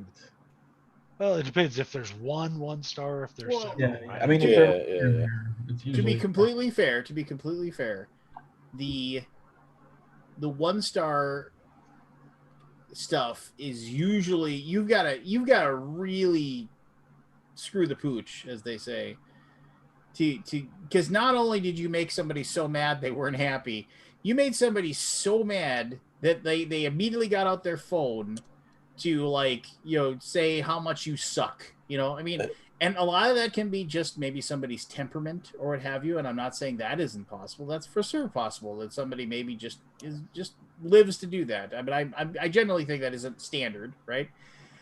I mean, there have been many times when I have left a restaurant with enough piss and vinegar because I am pissed off about either just whatever.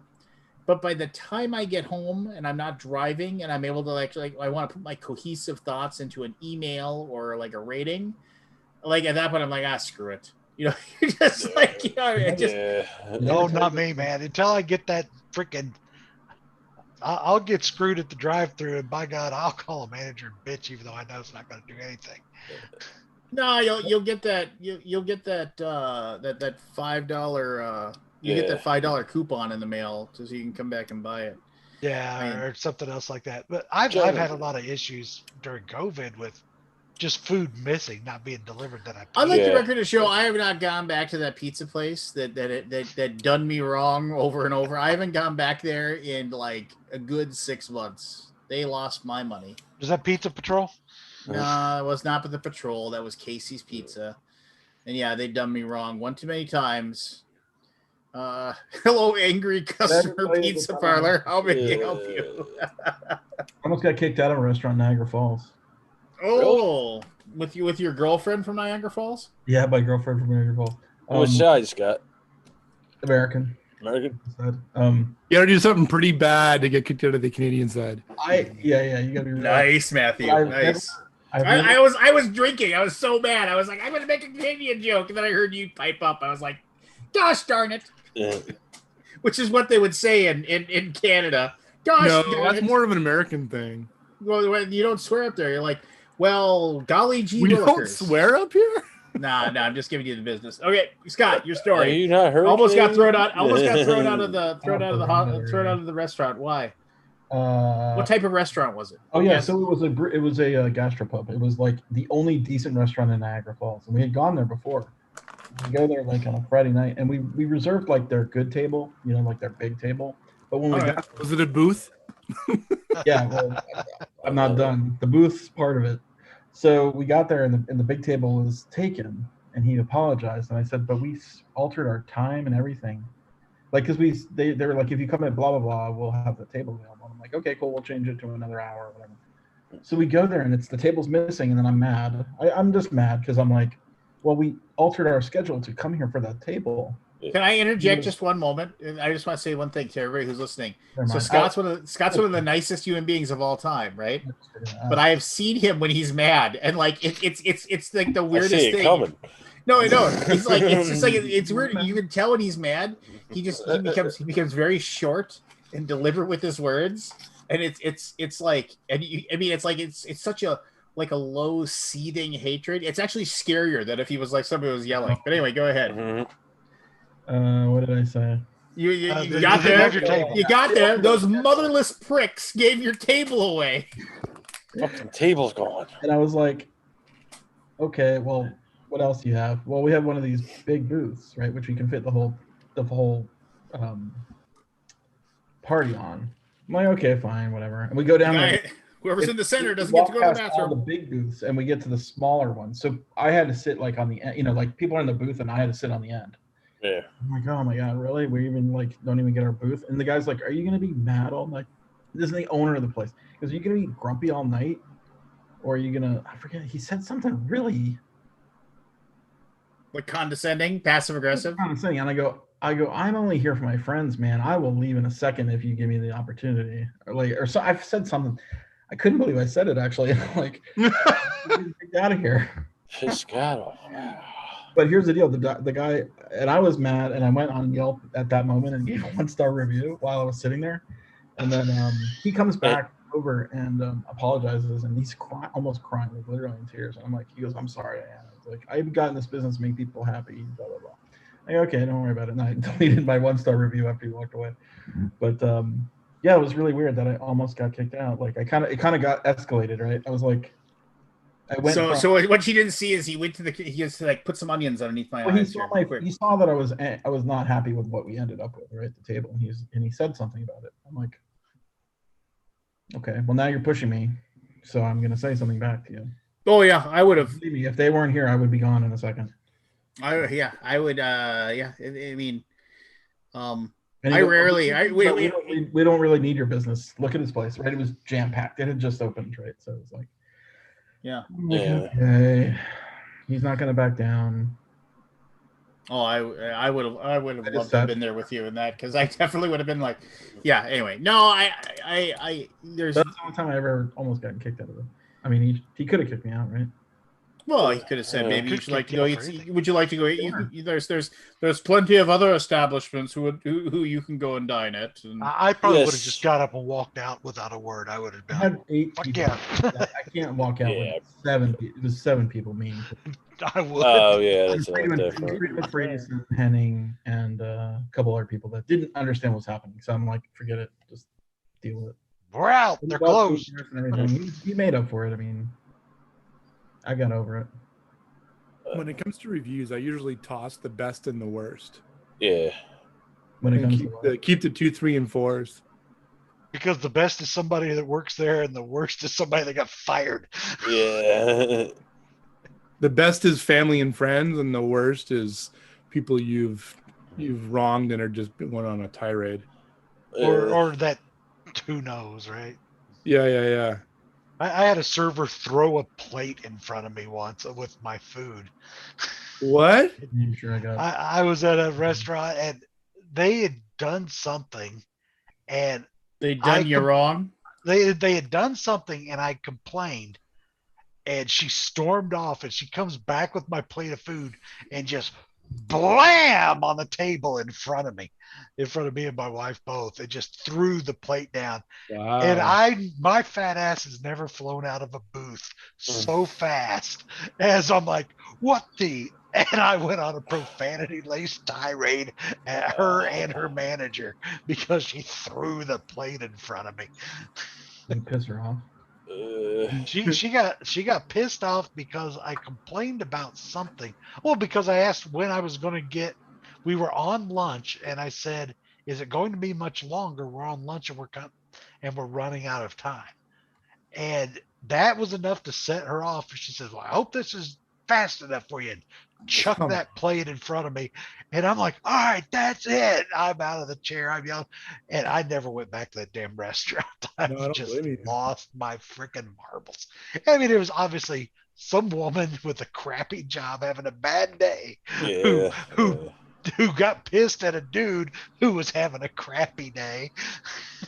I've worked at a lot of restaurants and I've never even come close to that. What, a starving artist working at a restaurant? No way. Yeah, I gotta way. say, I never ran into that myself. I No, almost left the restaurant for a different reason, but Well, and that's the problem when you when you live in a town without a good selection of restaurants. And so I'd have to go to this restaurant. That was the last time I went there for a considerable amount of time, but that was the same restaurant that served me chimichanga covered in queso with a nice garnish of housefly right on top in the cheese. And her plan was to just pick the fly off for me. No. Yeah. And my buddy's like, get that out of here. And you're not going to charge him, because I was just dumbfounded. I couldn't speak. And then another time I cut into my chicken tenders, buffalo chicken tenders. They had really good buffalo chicken tenders, except for the one day, and I cut into the chicken and there's this glossy, cold pink texture. I've served chicken fingers like that. Pure raw chicken, right? Yep. And I'm like, excuse me, my chicken's raw. And she says, without missing a beat, that's not raw. That's how chicken looks. Like, When it's Did you not eat any fuck? of it? You eat it. You go shit yourself for a couple of days. Had you eaten any of it, Keith? No, I cut into it. And because they were always so sloppy, you had to eat them with a fork because they had so much sauce. And I cut into it. I'm like, oh. Now I have been into a chicken sandwich that was raw, and be like, and it's all rubbery, like, ah. I was working at what's now called the Canadian Tire Center, where the Senators play. And after a game one night, we were doing the rush after the game at the Hard Rock, and I served some raw chicken fingers to a girl, and she ate like a couple of them already. Oh. Then calls me over, and I my heart just sank. How many I'm sorry's does Canadian law require you to? Oh my God, we promoted her meal. I can't remember what the manager did, but we were like, yeah, it was pretty bad. Good doctor. So What's that? Give her a number to a good doctor. Good doctor. Yeah, well, some excellent. A trash bag in case you don't make it Have home. you guys ever eaten it? What's that? Pardon? What? Have you ever had raw chicken? Have you ever eaten it by accident? Oh, Yes. I mean, I've had bites Once. of it, but The first time my wife cooked for me. I'm not lying. It was a chicken pot pie. She made it with raw chicken. Oh.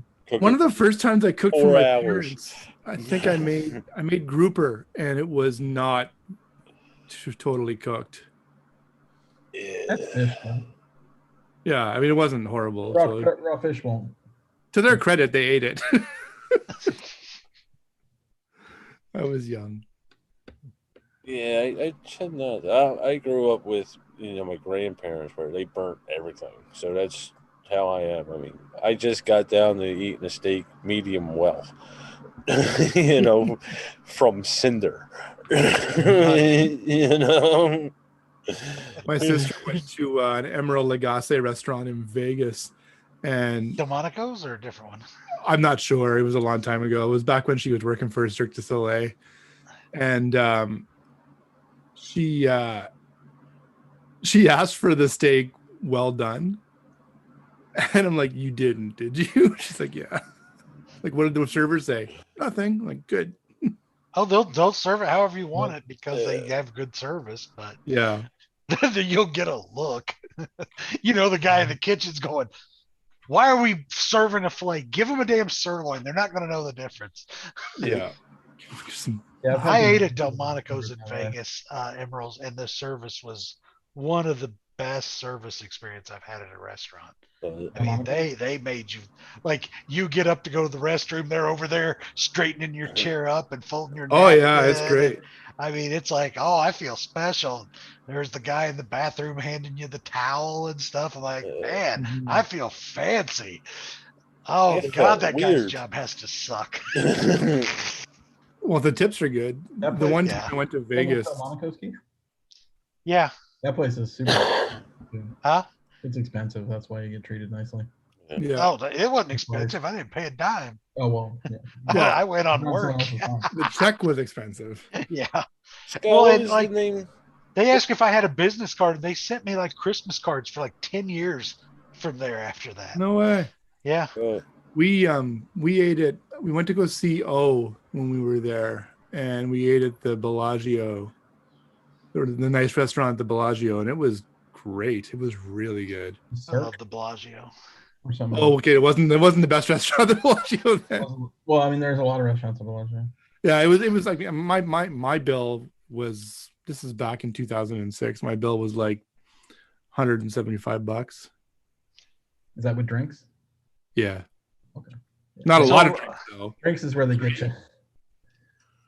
So my brush with a famous person was at Bobby Flay's Mesa Grill at Caesars in Vegas. And I was in there eating, and I was there by myself that night. And I get up and I go to the restroom, and I'm walking in, and come walking out toward me is Pete Rose. And I went, holy shit, Pete Rose. He's like, hey, how's it going? and that was my brush with a famous person in Vegas. Was I ran into Pete Rose in the Nice. toilet. Oh, Lance, I forgot to tell you. Mm-hmm. So a couple weeks ago, I was on, and we were talking about those little bit boxes I was making. Yes.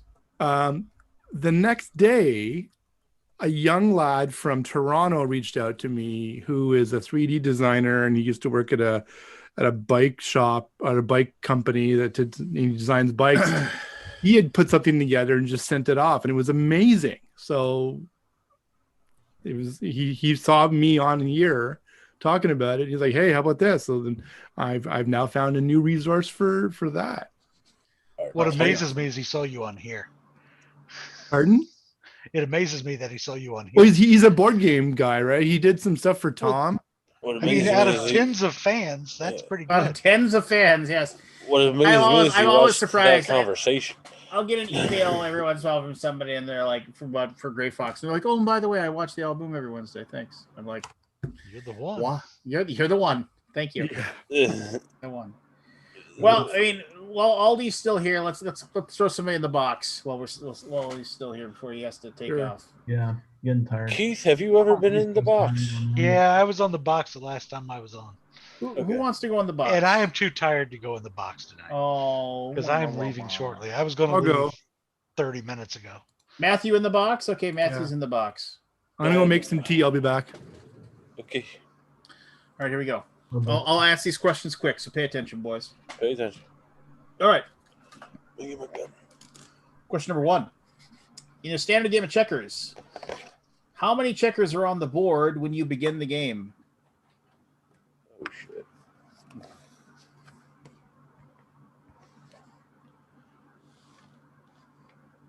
Am I supposed to write this shit down? No, you're just supposed to guess whether or not you think Matt's going to get I right. don't get it. Oh, he's going to get it right. Yes. The answer's 24. 24. I was correct. Yay. 12 per side. In the movie Big, Tom Hanks played the floor piano in what store? FAO Schwartz. FAO yeah. Schwartz. That is Yeah. absolutely Oh, correct. that's an American question, though. It is. In the movie Grease, what is the name of the female gang? No clue. Wait. The Pink Ladies. Very good there, buddy. Very good. That's another American one. I don't know if Who he'll get was that. Grease's multinational? Who was Robin Hood's girlfriend? He'll get that. Oh, yeah. Maid Mary. Yeah. What sign of zodiac? What sign of the zodiac comes after Leo? Pisces. Virgo. I have no idea. I don't know if Phil knows that. How many I'll say no. lines? How many lines are in a limerick? Yes. 7? There was an old man from Nantucket. 5. 5. 5 is correct. I knew it yes. was odd. I should have gone in the box. I did him pretty well. So when they were all alive, just to make sure, when they were all alive, which one was the oldest Beatle? John. Ringo. Ringo's the oldest. Ringo Beatle. was? Really? Ringo's the oldest Beatle. Yeah. In which city is the Louvre? Paris. Paris. Look at that. You should rephrase your Beatles question to make it simpler. Just say which one was born first. Fine. You want to do this? Let me know. Keith. What state holds the first presidential primary? New Hampshire. New Hampshire is it? correct. Yeah. And they You will change not their get law. that. They I'll never change know their that. laws every time to make sure they go first. They actually have a special session. And the creator of Risk was better known as what? Creator of Risk. And I might give you here. The creator of Risk was better known as an award-winning person doing what? He was an award-winning what? Oh, I feel like I should know this. Yeah, well, you should know this. Yeah. He was a filmmaker. He had won an Oscar the previous year before he made Risk. No clue. Yeah. Wow, that's a tough run. That is Yeah. it, yeah. So, okay, what do you got for me, Barry? How many? 5. Keith? 6. Aldi? 4. Chris? I just popped one, but I'll say 6. All right, here we go. Come on back, Matthew. He's crying. He's crying. He's crying. He's so scared. Hey, We won't make that much of a fool, Hey. Matt. You don't have to cry. Are you ready? Are you ready to dazzle us, Matthew? yeah.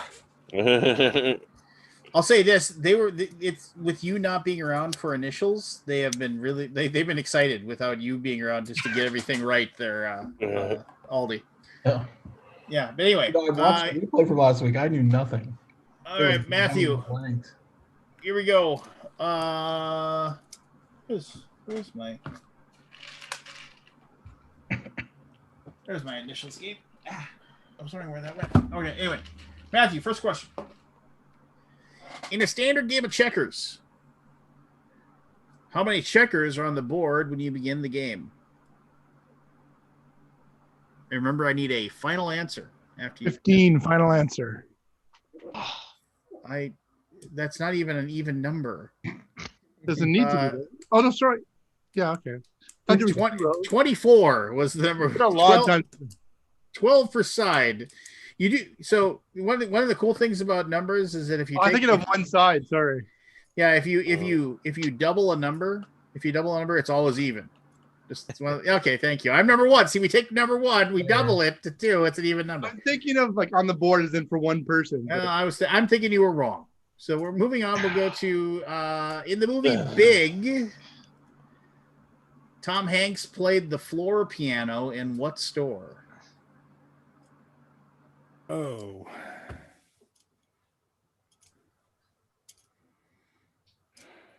Off to a rough start here.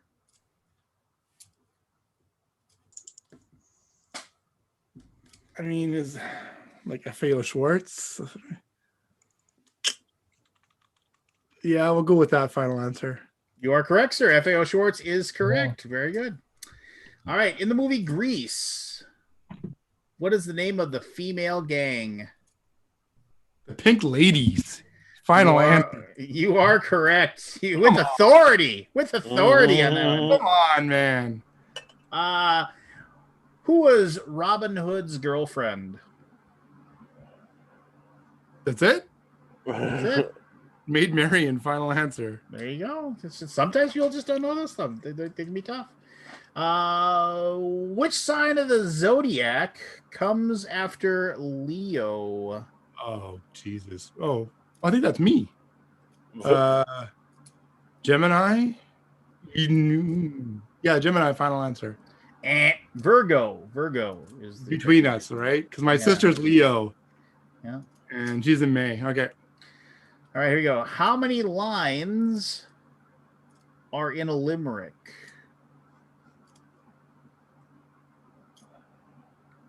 We know what you're thinking right now. You're going through. Final answer. 5 is correct. That's the final answer. All right. Of the Beatles, and we're And not yes, you are correct. I was thinking that. of the Beatles, and we are not going to. We're not going to include Pete Best. I'm talking, of the Beatles. Or Yoko. Or Yoko, for that matter. As per requested by Keith, we've adopted the change. Who was born first? Oh.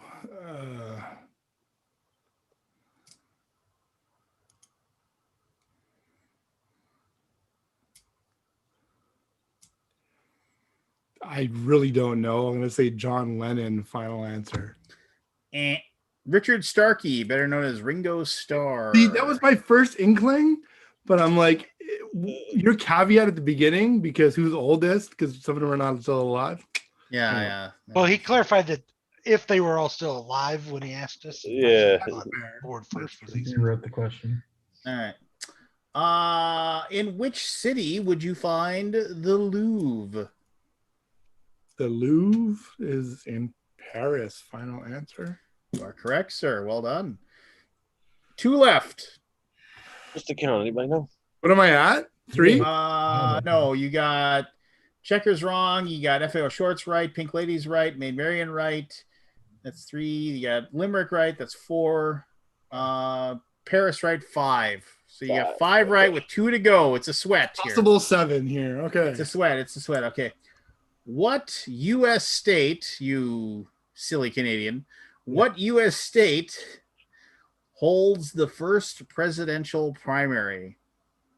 Oh, Jesus. But I did get my last American question correct, if I recall correctly. You did, so. The first primary? The first presidential primary is held in what state? What Like for US every state? presidential election, not like the first ever. Right. For Yeah. each Right, for every 4 everyone. years. Yeah. It's probably some state. date. Some. It's one It of the would 50. be a state. It's one of the 50. I'll give you that.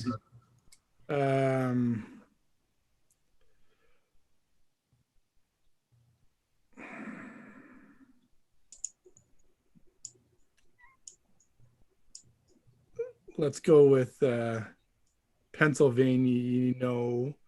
Got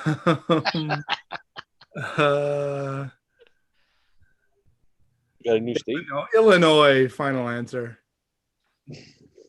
And it is New Hampshire. New Hampshire. I would have been impressed if you pulled that one. Yeah, I was gonna say I DC, but okay. That's not even a state. All right, here we go. What? It's a sweat. It's a sweat. Here we go. President. The creator of Risk is better known as an award-winning what? The creator of the board game Risk Well, that's is better known as an award-winning what?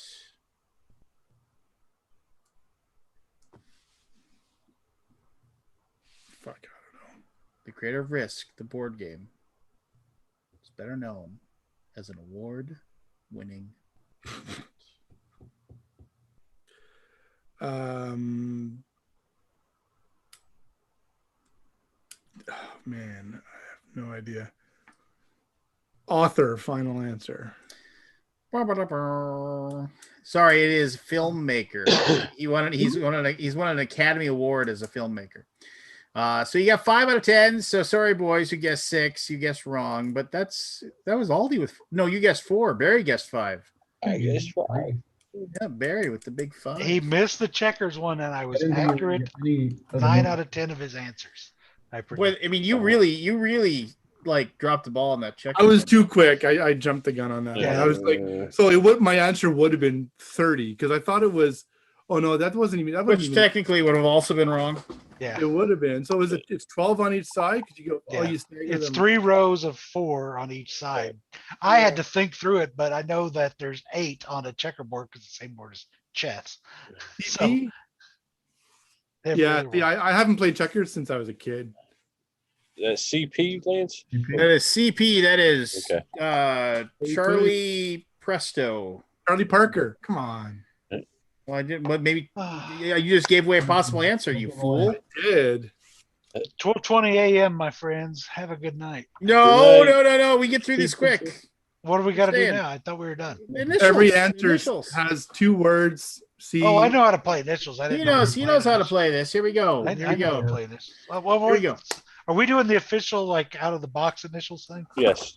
Oh, let me look up my packet. It'll help. Ah, Uh, created by Corey Cove, my friend at KFan. Go to theinitialsgame.com, pick up your very own copy. Obviously, if you're watching this, you know that already, but just in case. So, are there multiple same initials, multiple cards for the same initials? No, but he might repeat some of them in the next one. He's putting together another set. But anyway, here we go. First one. First clue. Debuted in 1995.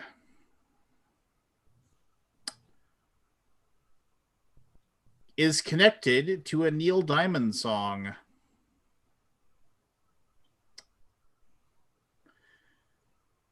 Connected to Peppers.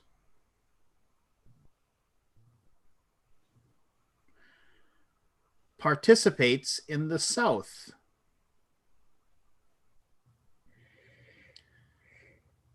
Seen in black, silver, and blue.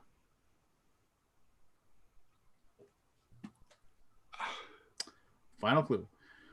Was the 29th franchise to join the NFL. Aldi. Carolina Panthers. Carolina Panthers. I knew it was Carolina something or other. Yeah, there you go. So, see you, Gator Dave. Thanks for watching, buddy. Here we go. Clue number 1.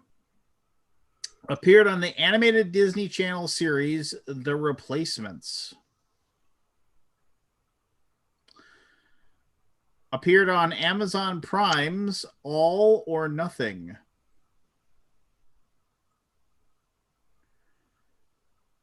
Connected to Ohio, California, and Arizona. Barry. Chris Pratt. And Yeah. you give away an answer, though. Good for you. I did. Next. Has been traded. Keith. Chris Paul. And Good guess. number 5. It was a good guess. Until you hear this clue. Basketball player. Was a Heisman Trophy winner. Oh, I still don't know. Final clue. Was a quarterback for the Bengals, the Raiders, the Cardinals, and the college team USC. 5. Where's Chris? I'll answer it once everybody misses. What now? Once everybody doesn't get it, I'll Aldi, what do you got for me? Carson Palmer. Carson Palmer is correct. And Look at Chris- Aldi. What? Aldi's like reading his Wow. home set right now and playing it slow. Yeah. Mr. Bell's whispering in his ear. He was never as good in the NFL as he was in college. In college, he was amazing. He was also Troy Polamalu's roommate. There you go. Here we go. Clue number 1. Was once seen in a shoe.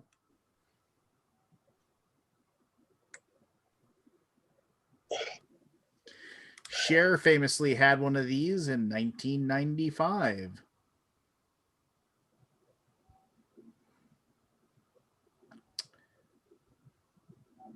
Appeared in a 2015 hit by Drake.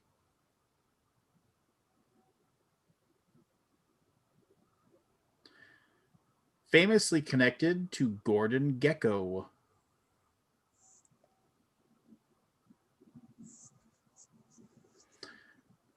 Zach Morris used one of these in Saved by Matt. Cell phone. Cell phone is correct. It's the pho and cell phone. You know, Appeared in the most famous scene in Jerry Maguire. There we go. Clue number 1. Was seen in HBO's Sex and the City.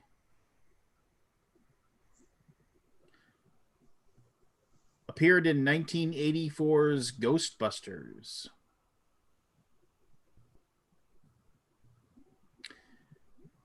Appeared in 2005's Madagascar.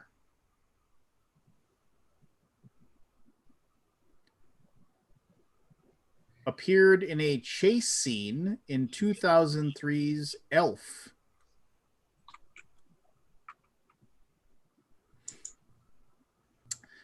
The coffee shop in Friends had a nearly... Matt. Central Park? Central Park is correct. Yes. I figured the Elf would give it away, man. The Elf was... I forgot where that took place. Never watched Elf. Oh, man. Elf is... You I need to haven't watch watched it Elf. in a while. You need to watch Elf. Elf is quality. That's a good movie. I cannot stand the lead actor. Will Ferrell? really? Will Ferrell creeps me the fuck out. Does he? You're the one, I guess. I almost All said right. Central Perk. Let's see here. Song title for Jennifer Lopez, Sade, Insane Clown Posse, and more.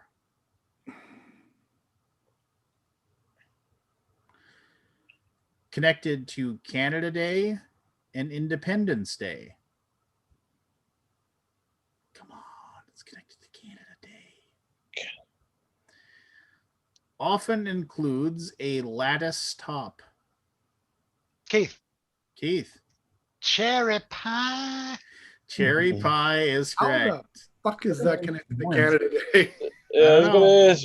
The warrant. Sometimes connected to George Washington's birthday, was a top 10 hit in 1990 for a California-based glam metal band. She's my cherry pie. Warrant, man. That's... Yeah, there you go. Killed himself over that song. What? The singer. Really? He Yeah. killed himself over the song? Yeah. It's a. I'm pretty sure. No. Yes. So the lead singer to Warren is dead? Yes. And why over the song? Fact check me, Kabuki. I will say this. I did security for a Warren concert, and those guys were pricks. Mm. Maybe that's what. Cherry pie all day, all night. So I mean, they probably didn't like that. I don't know which member of the band it was, but I was in charge of the like basically I was like as the teardown was happening, I was in charge of the Janie Lane died of acute alcohol poisoning. well, there you go. I was in charge of the like whatever, basically to get after the show was over, just make sure nobody was creeping around in the back or whatever. And one of the members of the band said, "Hey, if any girls want to come back, first make sure they aren't fat. The second thing, make sure they're down to. You can fill in the rest. You know, Yeah. then they can come back." Yeah. So I was like, "Yeah, you're awesome." Anyway, here you go. Clue number 1 is a song title from both Drake and When in Rome.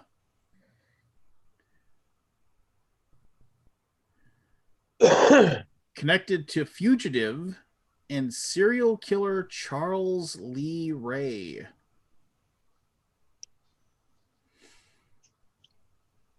Involves voodoo.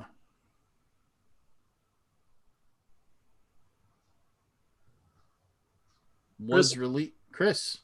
Clothespin? And I liked how you got in though. You got in. Repeat clue number 4. Was released November 9th, 1988.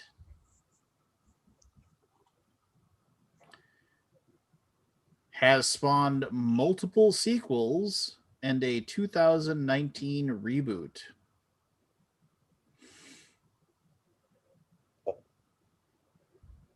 Was that somebody ringing in? Or was that just a mumble?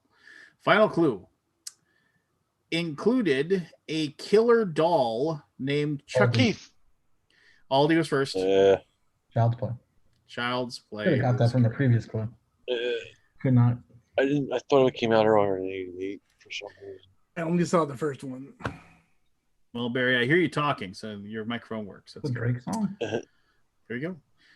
Clue number 1 has been seen on a video game cover. Aldi. Chris Paul. That is correct. That is correct. Totally stole it. And Aldi always is the one who steals them like that. He's always the one. He's the stealer. Was once photographed on a banana boat. So, Banana boat. banana boat. All right. Clue number 1. Often seen on a ship. Aldi. Chris Pratt. And Good try. Have to get that other stealer. Clue number 2. Staged his own kidnapping in 2014.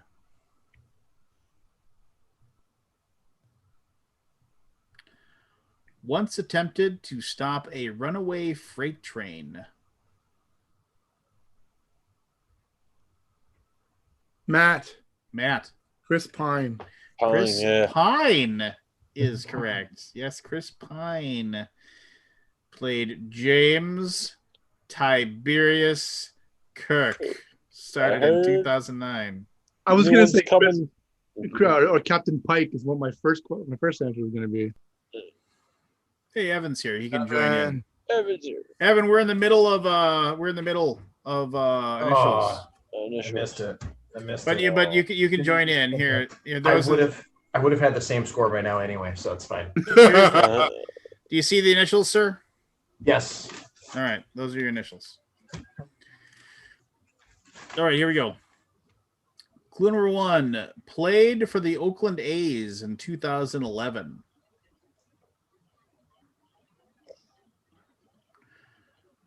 Once worked as a shoe shiner.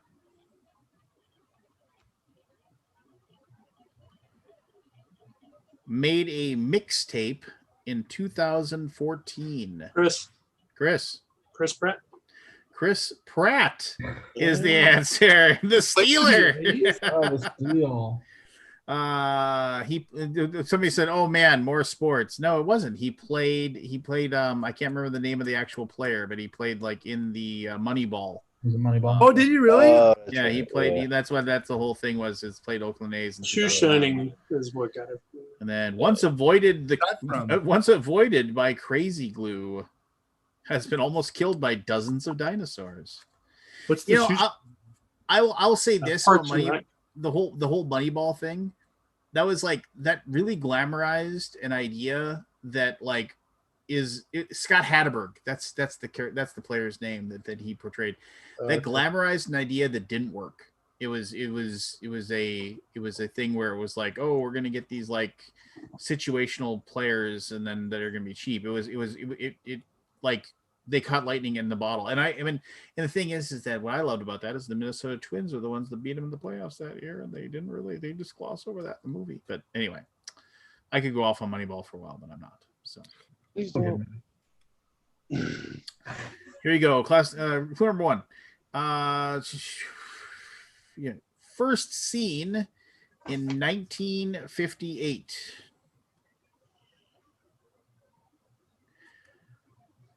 Its catchphrase is often used to imply craziness.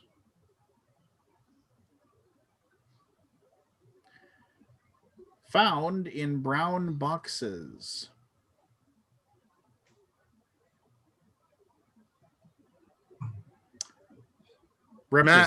Matt. Cocoa Puffs. Cocoa Puffs is correct, Matt. Well done. Look at this, Matt tying Aldi here. That was Tied at 4, yes. Represented by a bird named Sunny. But there you go. Sunny was the name. Paul Tompkins, you're out of your element. He's trying to tell me, it doesn't change baseball. It doesn't.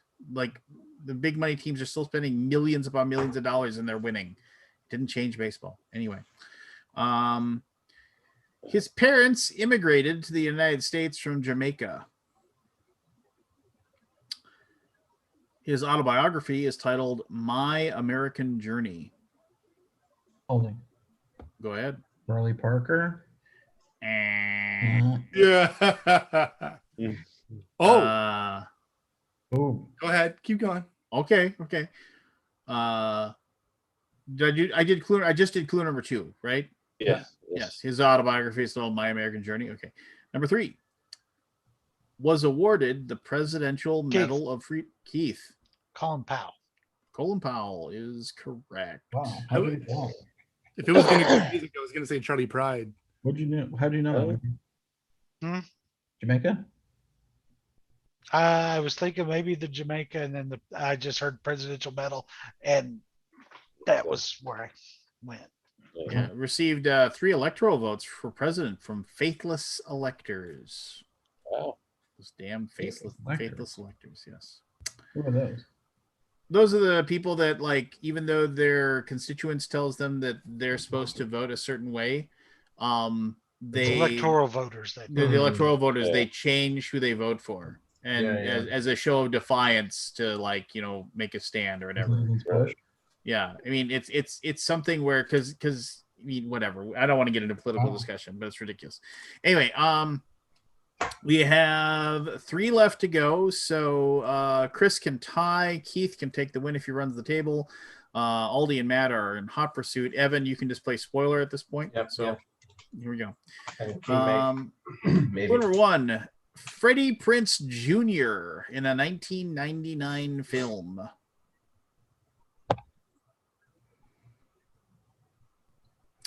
Connected to Reese Witherspoon in 1999.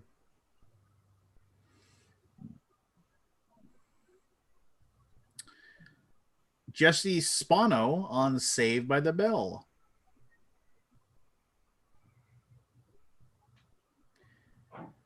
Pedro in Napoleon Dynamite.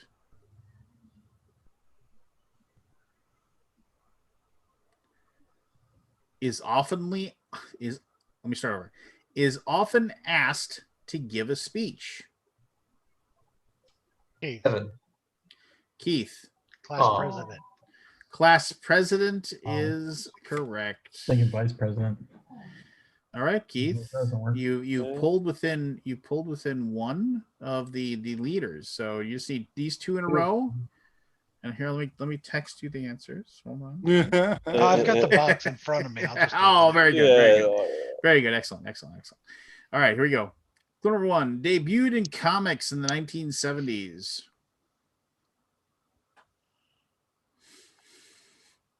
Was a Weird Al parody of Eminem's Lose Yourself.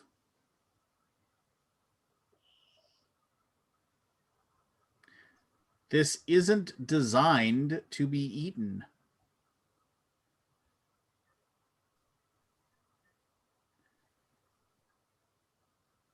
Frequently connected to television.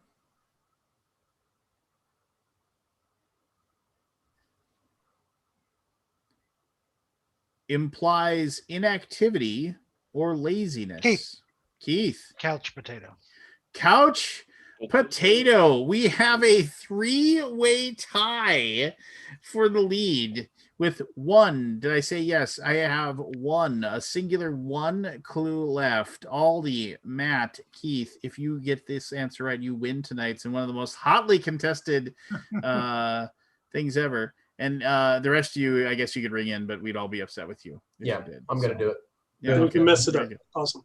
Yeah, you can mess with it and ruin the drama. I'll do my so best. let me just go ahead and mute the 3 of you.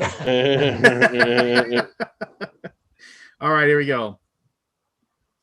Clue number 1. Arthur Wynn is credited with the first modern one. How do you spell that? Arthur Wynn is credited with the first modern one. Number 2. Connected to Sandra Bullock in All About Steve.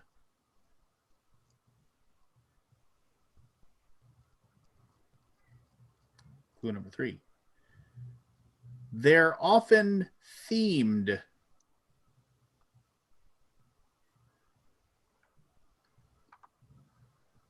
Clue number 4. Connected to Stanley Hudson from The Office.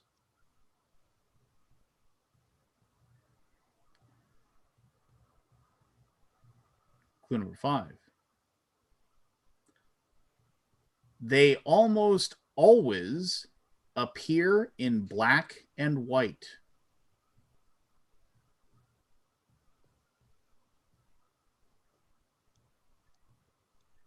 Final clue. A prominent one appears in the New York Times. Aldi. Aldi. Crossword puzzle. Crossword puzzle is correct. Jeez. Well done, sir. That's Yeah. sad. Oh, Should have known Last that. second there. I like how you let Keith believe. You let Keith believe for the briefest of moments, Those were I'm some just trying to keep it back clues interesting. for crossword puzzle. and Build then some drama there with the run. and then pulled it out of pulled the rug out from underneath him. So Oh, are you even at the end, I did not get the crossword puzzle. I did get it after Aldi said it, but Yeah, right. I mean, after he Aldi said After his Aldi name. said it was so I got it. obvious, After he I was said like, his name. "Grr." I had it right away actually. Ah. You That's had good all for of them you. right away. Yeah. All right, Um, friends. Good night. I'm going to Keith, it was really good to see you, man. Don't be a stranger. Yeah. And Yep, and see ya. Scott, I was gonna ask a question. Are Can I you go? actually driving? Are you actually driving a car? Um, Yeah, because you say you rarely do, so it's kind of neat that you're driving. Well, we're seeing my family on the way up and back. Yeah. And my So- sisters tomorrow. So, Scott, when was the last time you actually drove? We drove to Florida. Yeah. Oh, With your mom? I thought he meant you personally were driving. I didn't. No, I'm not driving. Michelle's driving. Yeah, I thought Michelle was. You don't actually drive the car? No, Michelle You drives. have a license? Better at it. I do. I don't like to drive. Are you You like don't me? And like you driving? can you fall asleep easy in a car? No. Ooh, that's a curse in my family. Yeah, That's a no. curse I word. mean, both my son and my daughter. Like, it doesn't matter if it's like if it's a car ride that's like more than 10 minutes. Their head's on the window and they're out. I mean, it's just Yeah. like, and they inherited that from me. Like, whenever my friends and I would go on road trips or whatever, they would just hate me because it was just like, I would say, they're like, sit in the front. I was like, nope. If I sit in the front, you're gonna hate me because I fall asleep. And they're like, you don't fall asleep. It's like literally 10 minutes. They said I was the teleporter. It would be like, oh, we're gonna drive. It's like a 7-hour drive. It'd be like I fall asleep, and 7 hours later, it's like, bing, I'm in Indiana. All right, let's do this. Made it. Yeah, I'm here. Let's go. Yeah, I think the last time I drove was maybe 3 years ago Really? to go to BGG library. Yeah. I mean, I sold my car to Lincoln, so Yeah. don't need it. Me and Jen are going back and forth on that, on whether to sell her car or not. Because I do drive a couple times a week. Just A, I'm trying to get used to it for something down the line, and B, Yeah. Yeah, I use Uber or Lyft, and yeah. Oh no, I mean, and I've got the sleep down to a pattern because what you is just wedge yourself into that little corner, and you just get your head up against the thing, and you just kind of curl up like this. And yeah, the vibration from the window against me, like yeah. when I was, it's like, it's just, I remember like school bus trips. I would do that. I would just put my head against the window of the school bus, and I could never do that.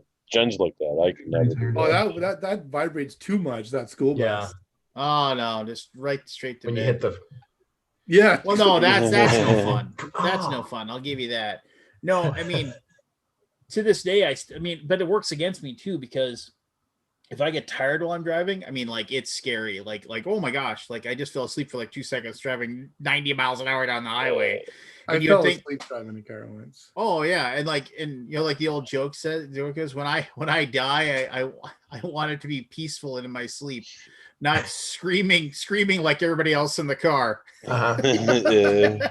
Just like, I wrecked two. I veered onto the side of the, like, where the curb is, and the road I was on had the curb, and then you know how there's manhole covers, and then the curb kind of in and out again. So I hit the oncoming side of that, boom, boom, wrecked 2 tires and 2 rims. by falling asleep.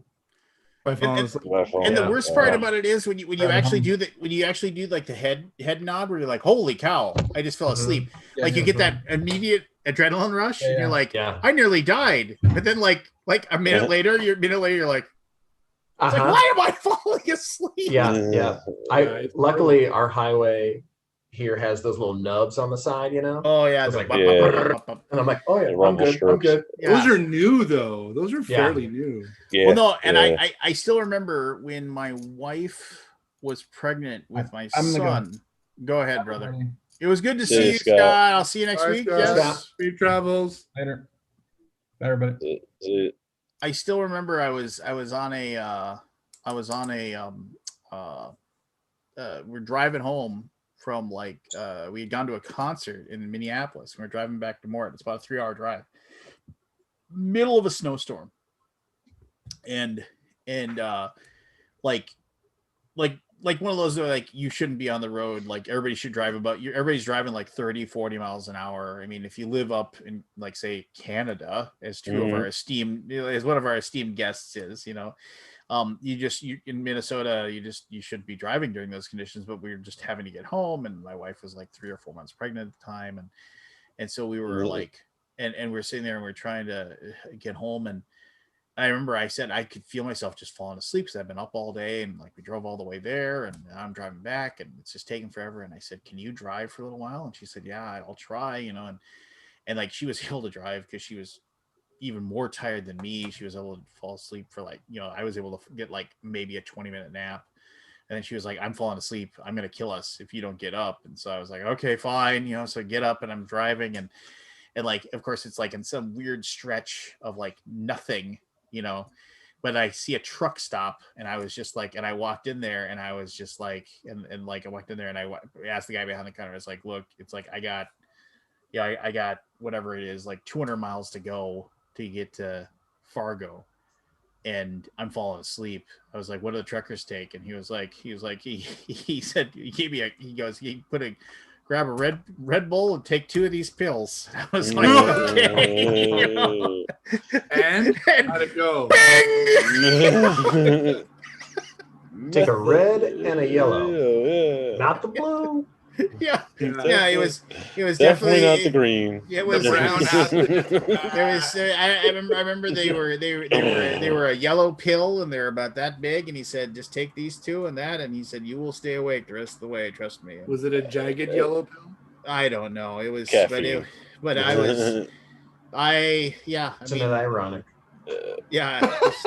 It was not illegal drugs. It was, but it got us home, and I didn't, because it was like literally like, and every once in a while, like a semi would go by, and they just, in the wake of the snow, would just shove you left and right on the while you're driving. It was awful. I remember driving out to New Brunswick. After That sounds like a made up place. Yeah, that doesn't exist. Where's the old one? Yeah. Where's Old Brunswick? Right? Yeah. And well, it's on the East Coast, right? And then it's like, I remember driving way too fast on December 27th, flurries, and it's like 10 p.m. So it's pitch dark outside, and you're like, and then I look back on those days now, I'm like, what the fuck was I thinking? Yeah. Young. I've had many of them. Oh yeah. Especially working with the trains. Integra.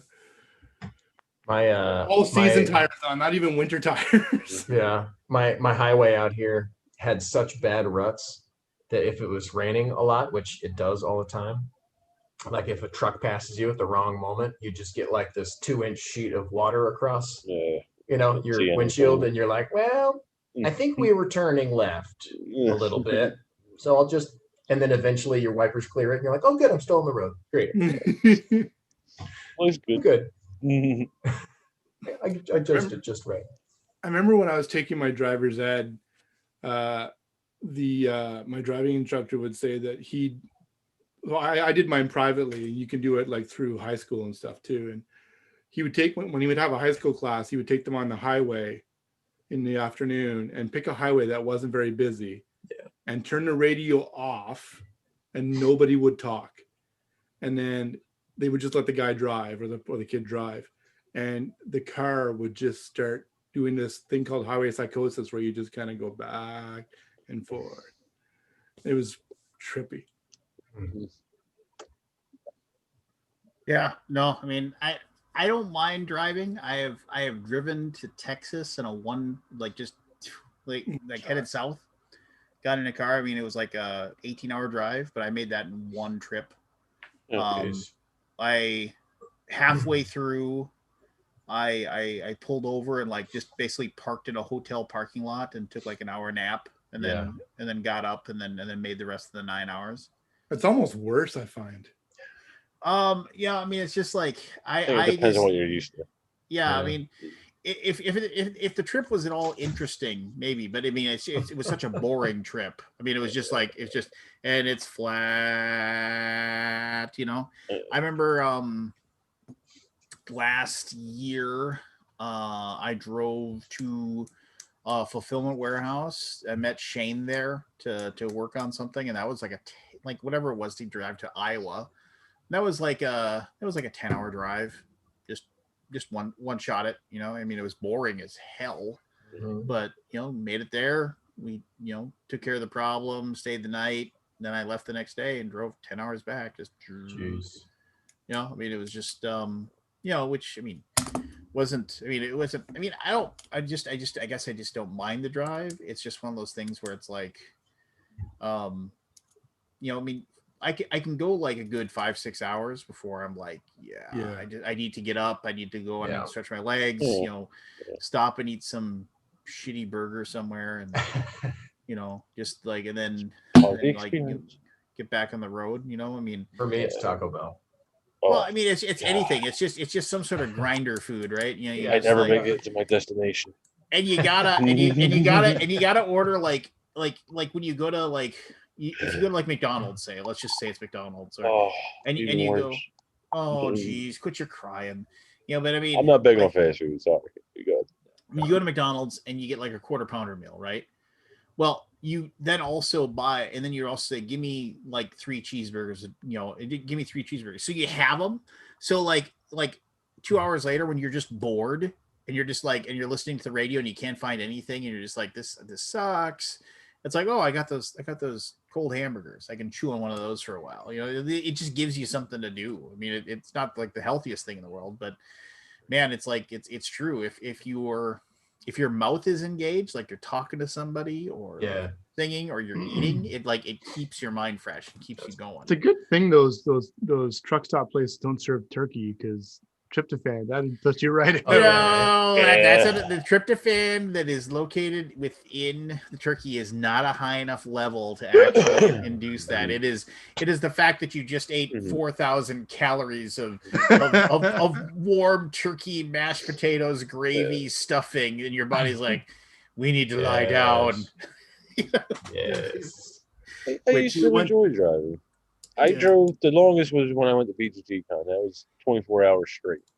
Oh, wow. That's ridiculous. I think it was 1,300 miles one way. Yeah. I think that's what it was. For some reason, 2,500 round trip stuck in it. I could be wrong about that. Wow. A few years ago, James had a retreat at Ravenwood Castle in Ohio. Nice. And I drove that, and that was like 13-14 hours straight alone, which was tough. Ohio, that's about 8 for me to Origin or Columbus. But it's weird, like I live between 2 different routes that'll get you there. Like I could go north to Pennsylvania, I go that way, or go all the way down to Baltimore and then go up through 2 other states, to West Virginia, part of Pennsylvania, and then into Ohio. It's weird. Like I said, I went to Gettysburg this week, and it did the same thing, down to Baltimore and then back up. Mountain Mama. River. Everybody down. I hear her voice in the morning how she calls me. All right. Hey, well, so what is the because that song is like 2 minutes and 37 seconds or something like that. Country Roads is. It's short, yeah. Yeah, but the line is like I've seen it in more than one place where the grim specter of death told a man, he's like, you've only have 2.5 minutes to live. It's like, any last request? He's like, I want to listen to Country Roads, and then like somebody like, and then well, that song's 2 minutes and 37 seconds, and then God says, I'll allow it. Just like, because it's such a great song or whatever. Yeah. Just like, I'll allow it. Oh. Hey, Lance, are you giving away all your board games? That's what I heard. I have here. I see Orleans back there. That is not. I'm not giving away. That's a deluxe copy of Orleans. You can bring that to BGG Con. I'm sleeping on Shane's floor. I actually have an in-shrink copy of Deluxe Orleans that I'll use to. Well, the thing is that what is it? Why can't I think of the name of the company right now? Capstone Games got the rights to it. Oh. To Orleans, so they'll probably come up with a super even better, more deluxe version. Who was the original publisher? Well, the original publisher was DLP, DLP, and then it was licensed by TMG, and then TMG lost. Oh, that's right, TMG. Yeah. But no, I actually have a DLP copy, which I love. Somebody actually told me, they're like, oh yeah, this game is great, you should get a copy if you can. And I remember I got in on a multi-person deal. Like somebody contacted the publisher, and they were like, yeah, like we'll buy a case of them, and then that guy like parceled them out, so everybody got like, and then I got one there, and I thought this game is amazing, and I really liked it. And then when and that's honestly the only copy of mine that I've ever played. All the other ones I always played at conventions that were like, I was at the booth for TMG, so I have that one. And I have another one. I think that one's actually open, but there's one that's in shrink somewhere over there somewhere. That's mine is actually. I would die for a copy of the Deluxe Orleans. Yeah. You die. You would stop breathing. A little piece of you would die. I would stop breathing for at least 30-35 seconds. Let me see. Like the stuff on that table right there. That's all gonna be. That's all going. That's all going. I didn't see anything good with TMG, by the way. Anybody know?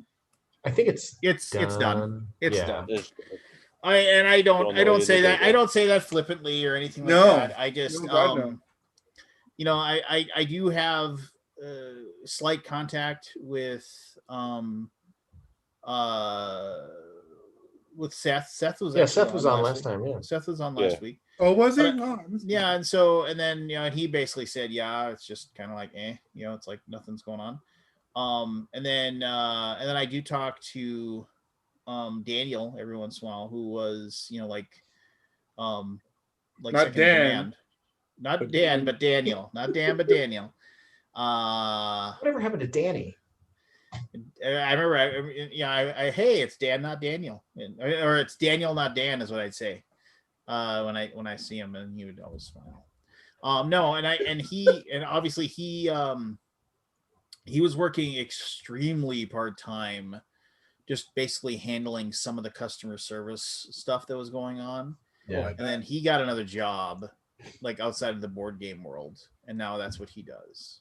And so I mean, he's just and so Michael, it's a one-man show, and Michael, I know, is back working for his dad at the investment firm, and so I think he's just out. I mean, and I think he will probably make his backers whole at some point, if at all possible. But I also feel that, I don't know, it's just it's one of those like, things. Well, it's shitty time for publishers, right? I mean, Well, and then they were having a shitty time prior to COVID too. So I mean, which would sink anybody if that was the case. Yeah, cards on the table. I mean, they were not doing great then, and whatever. So I always loved TMG stuff. I mean, there was always they made such good.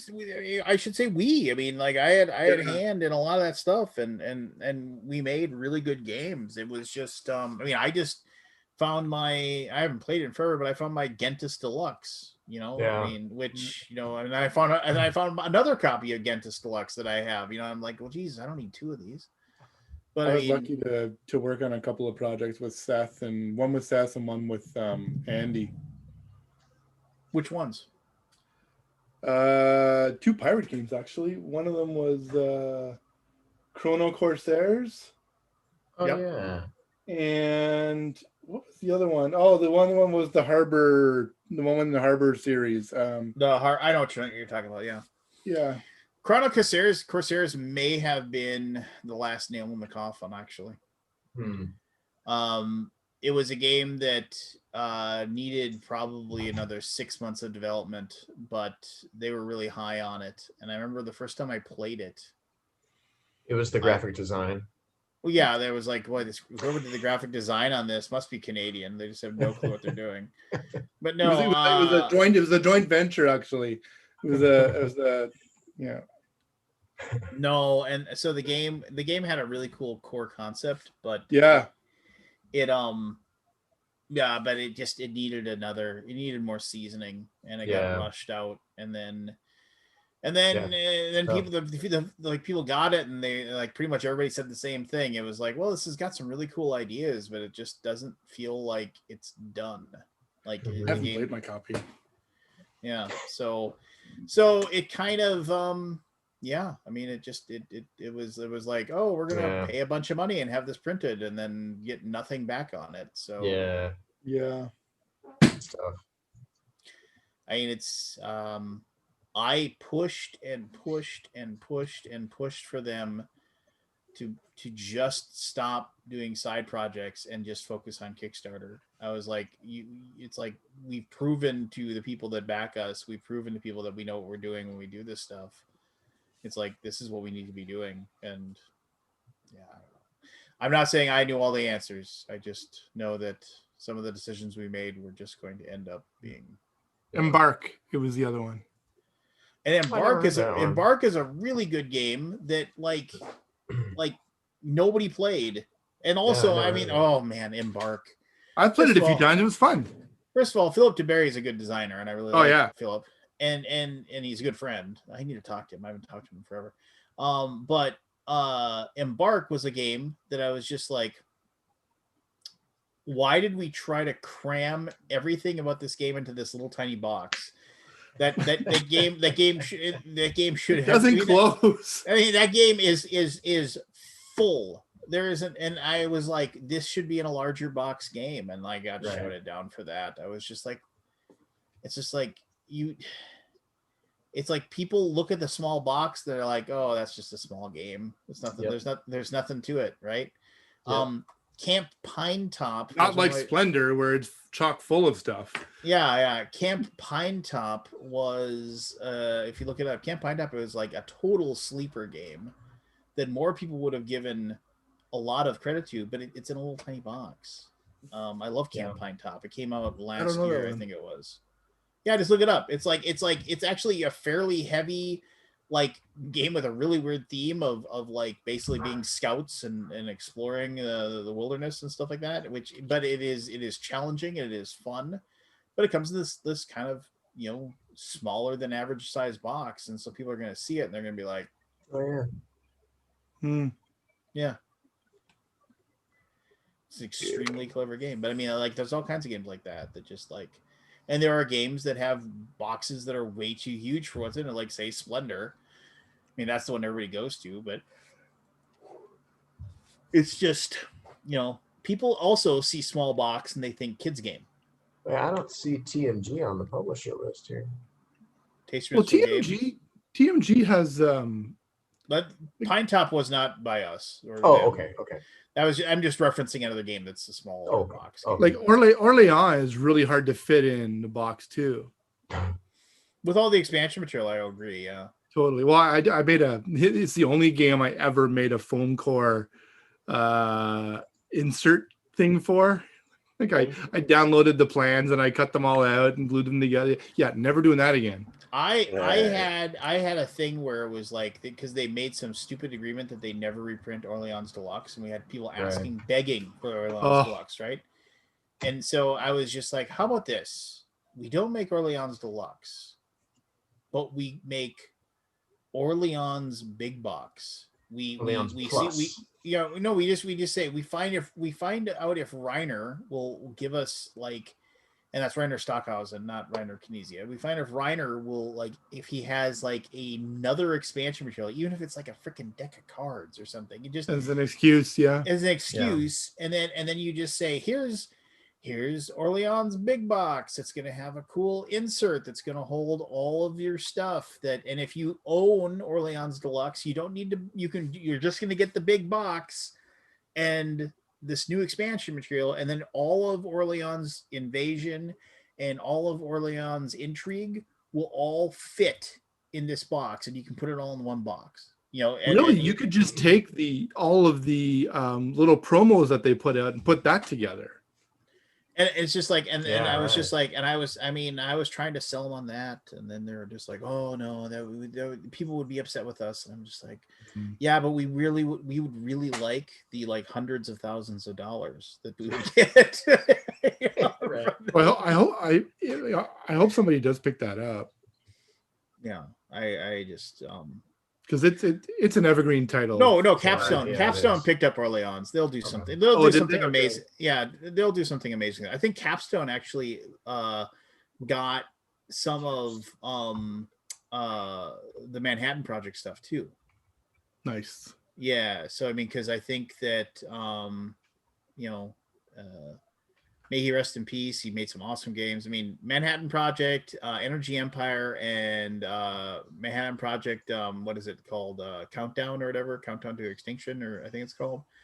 All three of those games are fantastic. Just absolutely fantastic. And James Matthew, he's deeply missed by so many people. It just sucks. that he's Never no got the longer pleasure around. to meet him.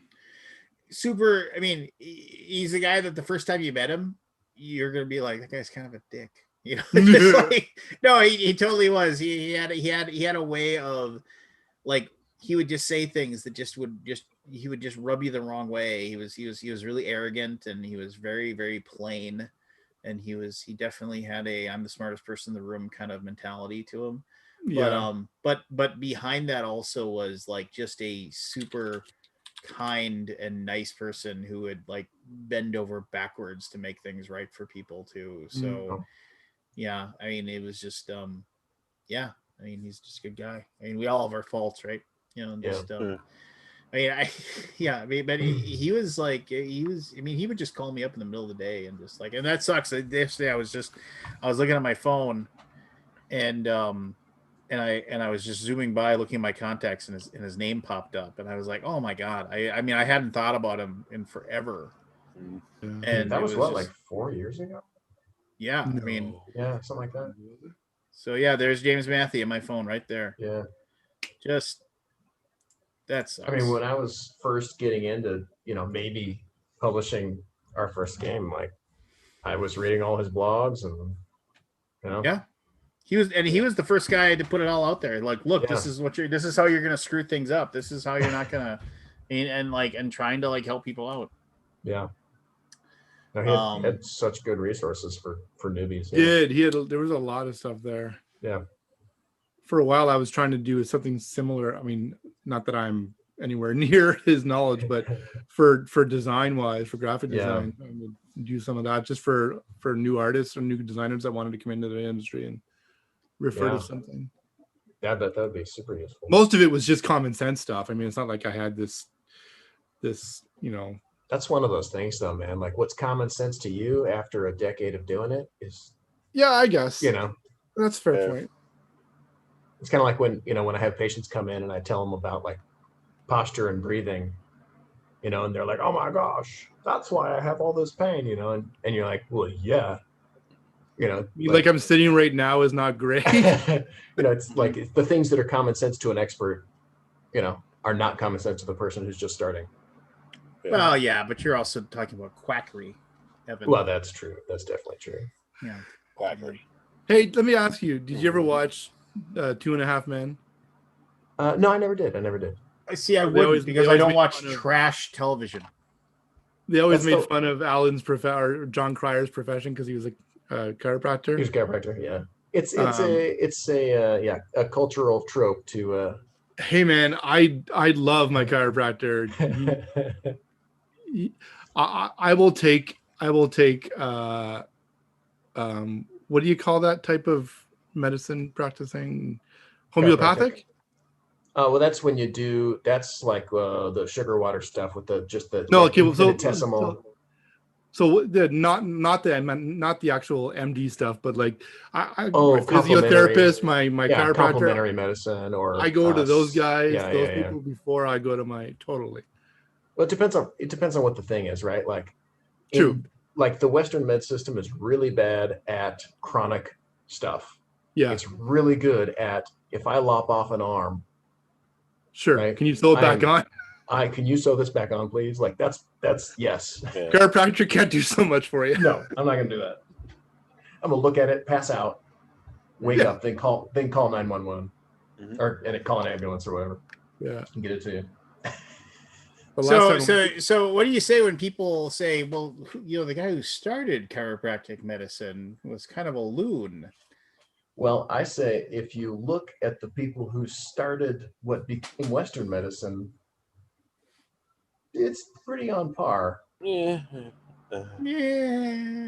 Yeah. And Coca-Cola used to have cocaine in it. Come on, like people, things change, things develop, research is done. Like anybody who thinks chiropractic is quackery hasn't looked at the last 30 years of research. Yeah. Like it's silly at this point.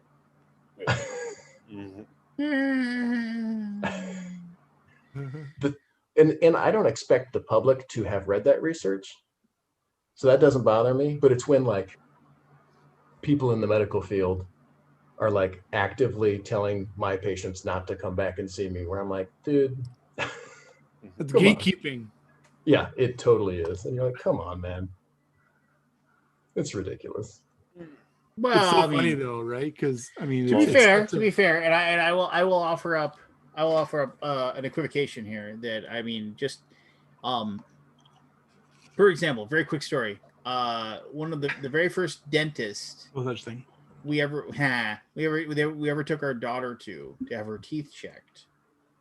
After she like had lost all of her baby teeth and whatever she was, and they looked at her teeth, and this was a place that like, and I didn't have a dentist at that point, and then so my so my wife was like, oh, we'll just go to my family dentist or whatever that I've gone to forever.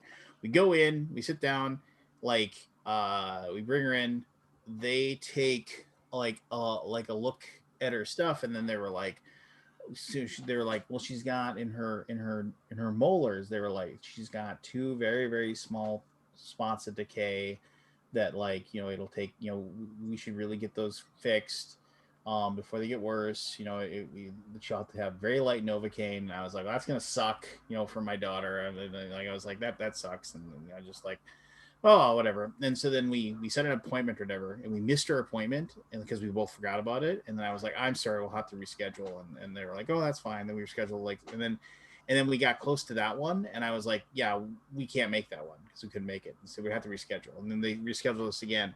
And then we said, yeah, we can't make that one either. They sent us a like angry letter that said something along the lines of like, yeah, it's like, we're no longer going to have you as a customer because you've rescheduled too many times. It's like and we're like, oh, well, that's weird. We got like our dentist broke up with us. So my wife asked some of her friends at work, and she's like, do you guys have any good dentists? And they're like, yeah, we got this guy. His name is Steitel. And same guy. New guy. To this day, it's the same guy we go to. I mean, I went to the dentist just earlier. I can tell another story about the dentist. But anyway, we went there, and we all went in because I hadn't had my teeth cleaned in forever, and like, and my wife hadn't either forever. And so we all went in, they checked all our teeth, and they cleaned my teeth, and they cleaned her teeth, and they cleaned my wife's teeth, and we all got done. And they were like, yeah, your teeth look great. And we were like, oh, but we were at a dentist, and they said that, she had there's nothing there. Yeah. We're like, and I was like, what happened there? And then he kind of said, well, your insurance would have covered it. Yeah. And I was just like, so what you're saying is that they were willing to like basically drill into my daughter's teeth and just to and give her a Novocaine shot so they could try to hit up Yep. my insurance company for. Yeah. And I was like, and so then I I was like, you mother effers, Mhm. and just like, and so I told that story basically saying that like, I know people that I have friends who swear by their chiropractor, and I'm like, and Mhm. I'm not saying that they do not get some sort of relief for their issues that they have. I'm not trying to Some disparage. sort. Yeah. Yeah, I'm not trying to disparage, but I also know that like it's just like it was one of those things where it was like, oh yeah, you got to keep coming back for like every week for the next like 9 months, for us to Mhm. really see improvement here. And it Mhm. just feels, it sounds so like, I don't know what the word I'm looking for here is. It's like, oh, did that feel really good? Are you kind of addicted to that feeling of me like basically giving you a deep tissue massage, and just like, well, of course you're gonna feel Yeah. better if somebody Yeah. takes the time to give you a back rub. You're like, well, Yeah. that feels nice. I understand that perspective. Yeah. And what I would say is Physical therapy. that happens, that kind of thing, like milking insurance money happens. Like, do you know how much money I've lost hospitals because they didn't perform that surgery because the patient just got better with my care? Yeah, I can see that. It's such a funny concept to me. Yeah. Isn't it? Like Because- they lost like hundreds and hundreds of thousands of dollars because of like the $4,000 that was spent on the care that I gave. Yeah, as a Canadian, I'm not sure that even enters into the equation for us. I don't know. I can't say for the service provider and like the hospital's end, but I'm sure it does at some point because they must make money from surgeries. It's not Yeah, I don't know in the Canada same how. way. Yeah. But for doctors to tell their patients not to go back to you for fear that they will lose income, that's just foreign, man. Like that's. They What do you don't. know? They won't Canadian. exactly word it that way either. I mean, It's Well, not of course they won't. necessarily it's not necessarily for income, but when you go, But not necessarily not either. well, I mean, it's an ingrained bias that you don't necessarily go, ha ha ha, I'm going to make money by not sending you back there. You think, oh, chiropractic is a sham, so don't go there, right? And you think you're doing them a favor. And here's the other thing that like that I will go, what, just kind of like, is that and it's just like, it's one of those things where, and this is not, once again, I'm not saying all people are like this, I'm not saying Evan is like this by any means. Your perspective is very common. It's not. So yeah. like my dad like Mhm. went to a chiropractor, I don't know how many years ago this was or whatever, and it was just like, and the guy was, whatever, and like, just, scoping out feeling up his back, because he was having whatever issues he was having. I don't know, I remember what it was. And then he said, oh, like, looks like you had a back injury here, is what the guy said. He's feeling some portion of it. And he was like, oh yeah, I did. And I was like, Dad, you're 72 years old. At some point in your life, you've had a back injury. No, you literally can fill those spots. I mean, not all the time, but like when a thing has been messed up for a long time, you can feel it. But that feels a lot to me. That feels a lot to me like a person that's reading a room. I'm getting an R word, and I'm getting an R word. Let me use your example of the dentist. So when you found out that dentist was trying to milk the insurance industry, did you say, oh, dentists are quacks, or did you say that was a bad dentist? No, that's what I wanted to say. My whole point is that guy was a bad dentist, right? Ducky and conversely, all chiropractors are quacks. That was my whole point. That was where exactly. I was getting. No, I agree. No. There's definitely some people out there where you're like, dude, you're giving us a bad name. Like, yes. Yeah, that goes for every profession, though. Yeah. Yeah, even graphic artists. Fucking right. The guy who did that, what was that, Pirate Corsairs or whatever? Oh. Yeah, I mean, it's just slapdash Photoshop MS Paint work. I've worked on I'm curious, Evan. Oh, poor Matthew. Do you find like alternative medicines, I guess is what we would call it, more accepting over there in the West than in, say, the middle or the East? It depends on where you're at. It's kind of a weird cross cultural thing. Like in You ever say that you need some powdered viper urine and then you'll be just fine? oh, how much is that? That sounds delightful. Only if I could mix it with squash tooth. You'll it's kind of interesting. You find once in very rural spots where like the alternative provider ends up being the doctor, then that whole community comes, they go there for births and for all this other stuff, and they come to just see that person as a doctor, basically. And so the acceptance is really high in those communities where that only has that provider, right? Right. And then in other communities where the access to traditional MDs and hospitals is greater, then you have kind of this split of people that half of them are like, oh, it's garbage, and the other half is like, oh, MDs are garbage. It's like you kind of have people that like think that this is good and this is bad, and then it's inverse of that, like this is good and this is bad. Yeah. When in fact, like there's problems in every group, and each one has its utility. Each one has a time where I would want that thing, Right. that service.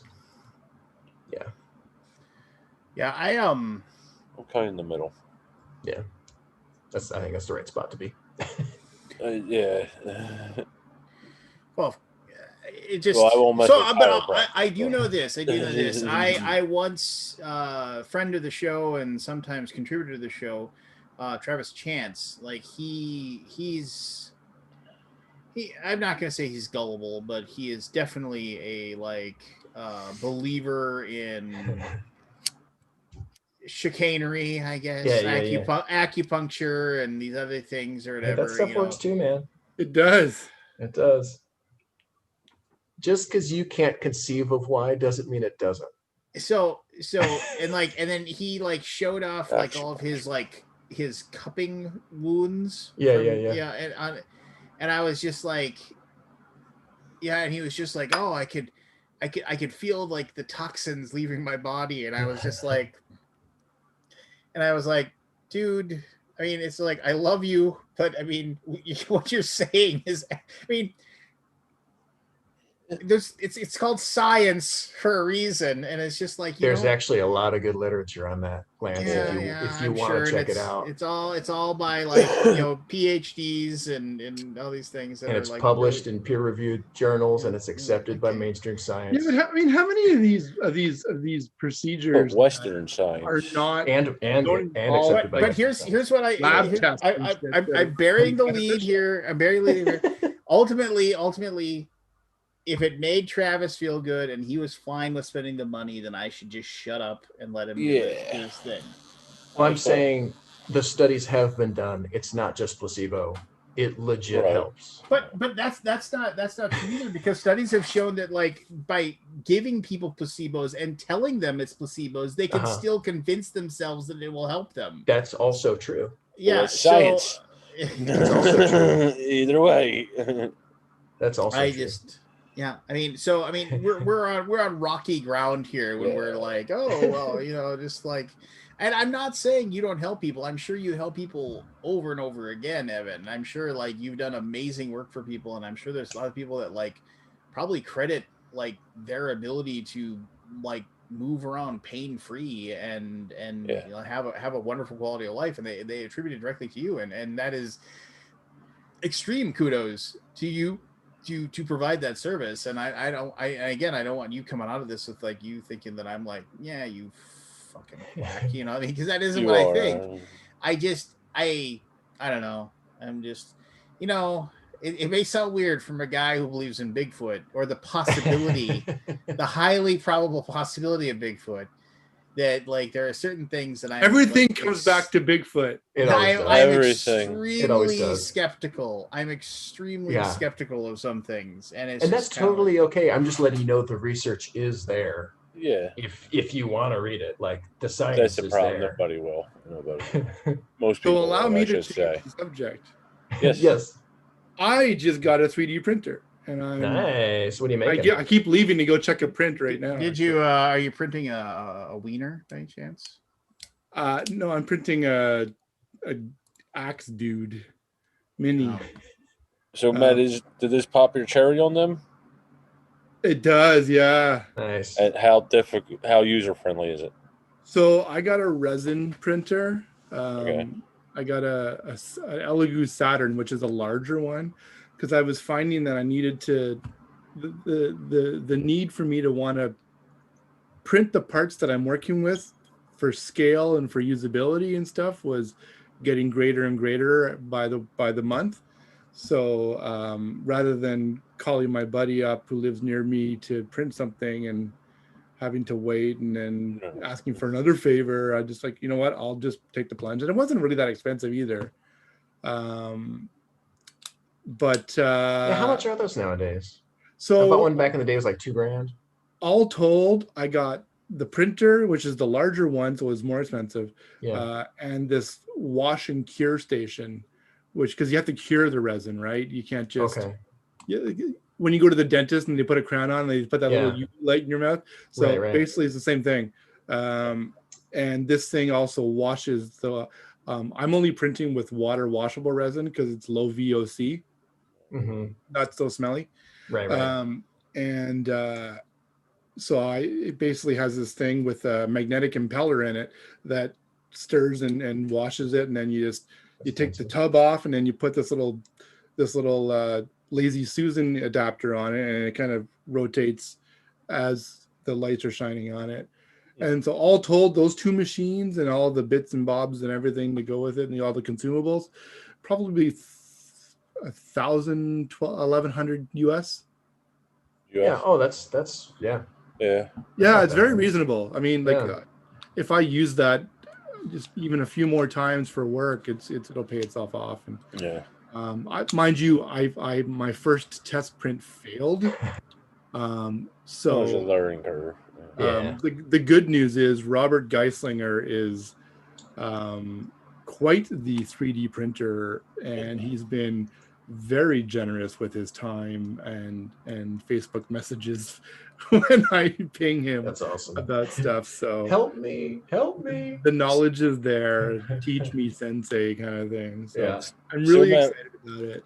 What about the software? Was that pretty intuitive or? For what I'm doing? Oh, not this again. For what I'm doing. That's a dude in a plaid shirt. No, it is not. Is it a CAD software? No. So this is actually a freeware called Chitu Box, and it's just like it's what they call a slicing software because it slices it into all the different. Okay. Because basically the way resin printers work is the bed goes down, the build surface goes down into the vat of resin. There's an LCD screen that UV screen that shoots. There's a UV light that shoots through an LCD screen, which only exposes part of it, and that in the shape of your layer of your slice. Okay. And it does that for, I think mine's set right now to 5 microns. So, oh wow! Or 50 microns. Sorry, 50. Lance, was that the actual video? Yes, that was the actual video. I do want to see. I do want to see the video. Play it again. I don't think you can play, can you? No, I can't. Yeah. I'll get.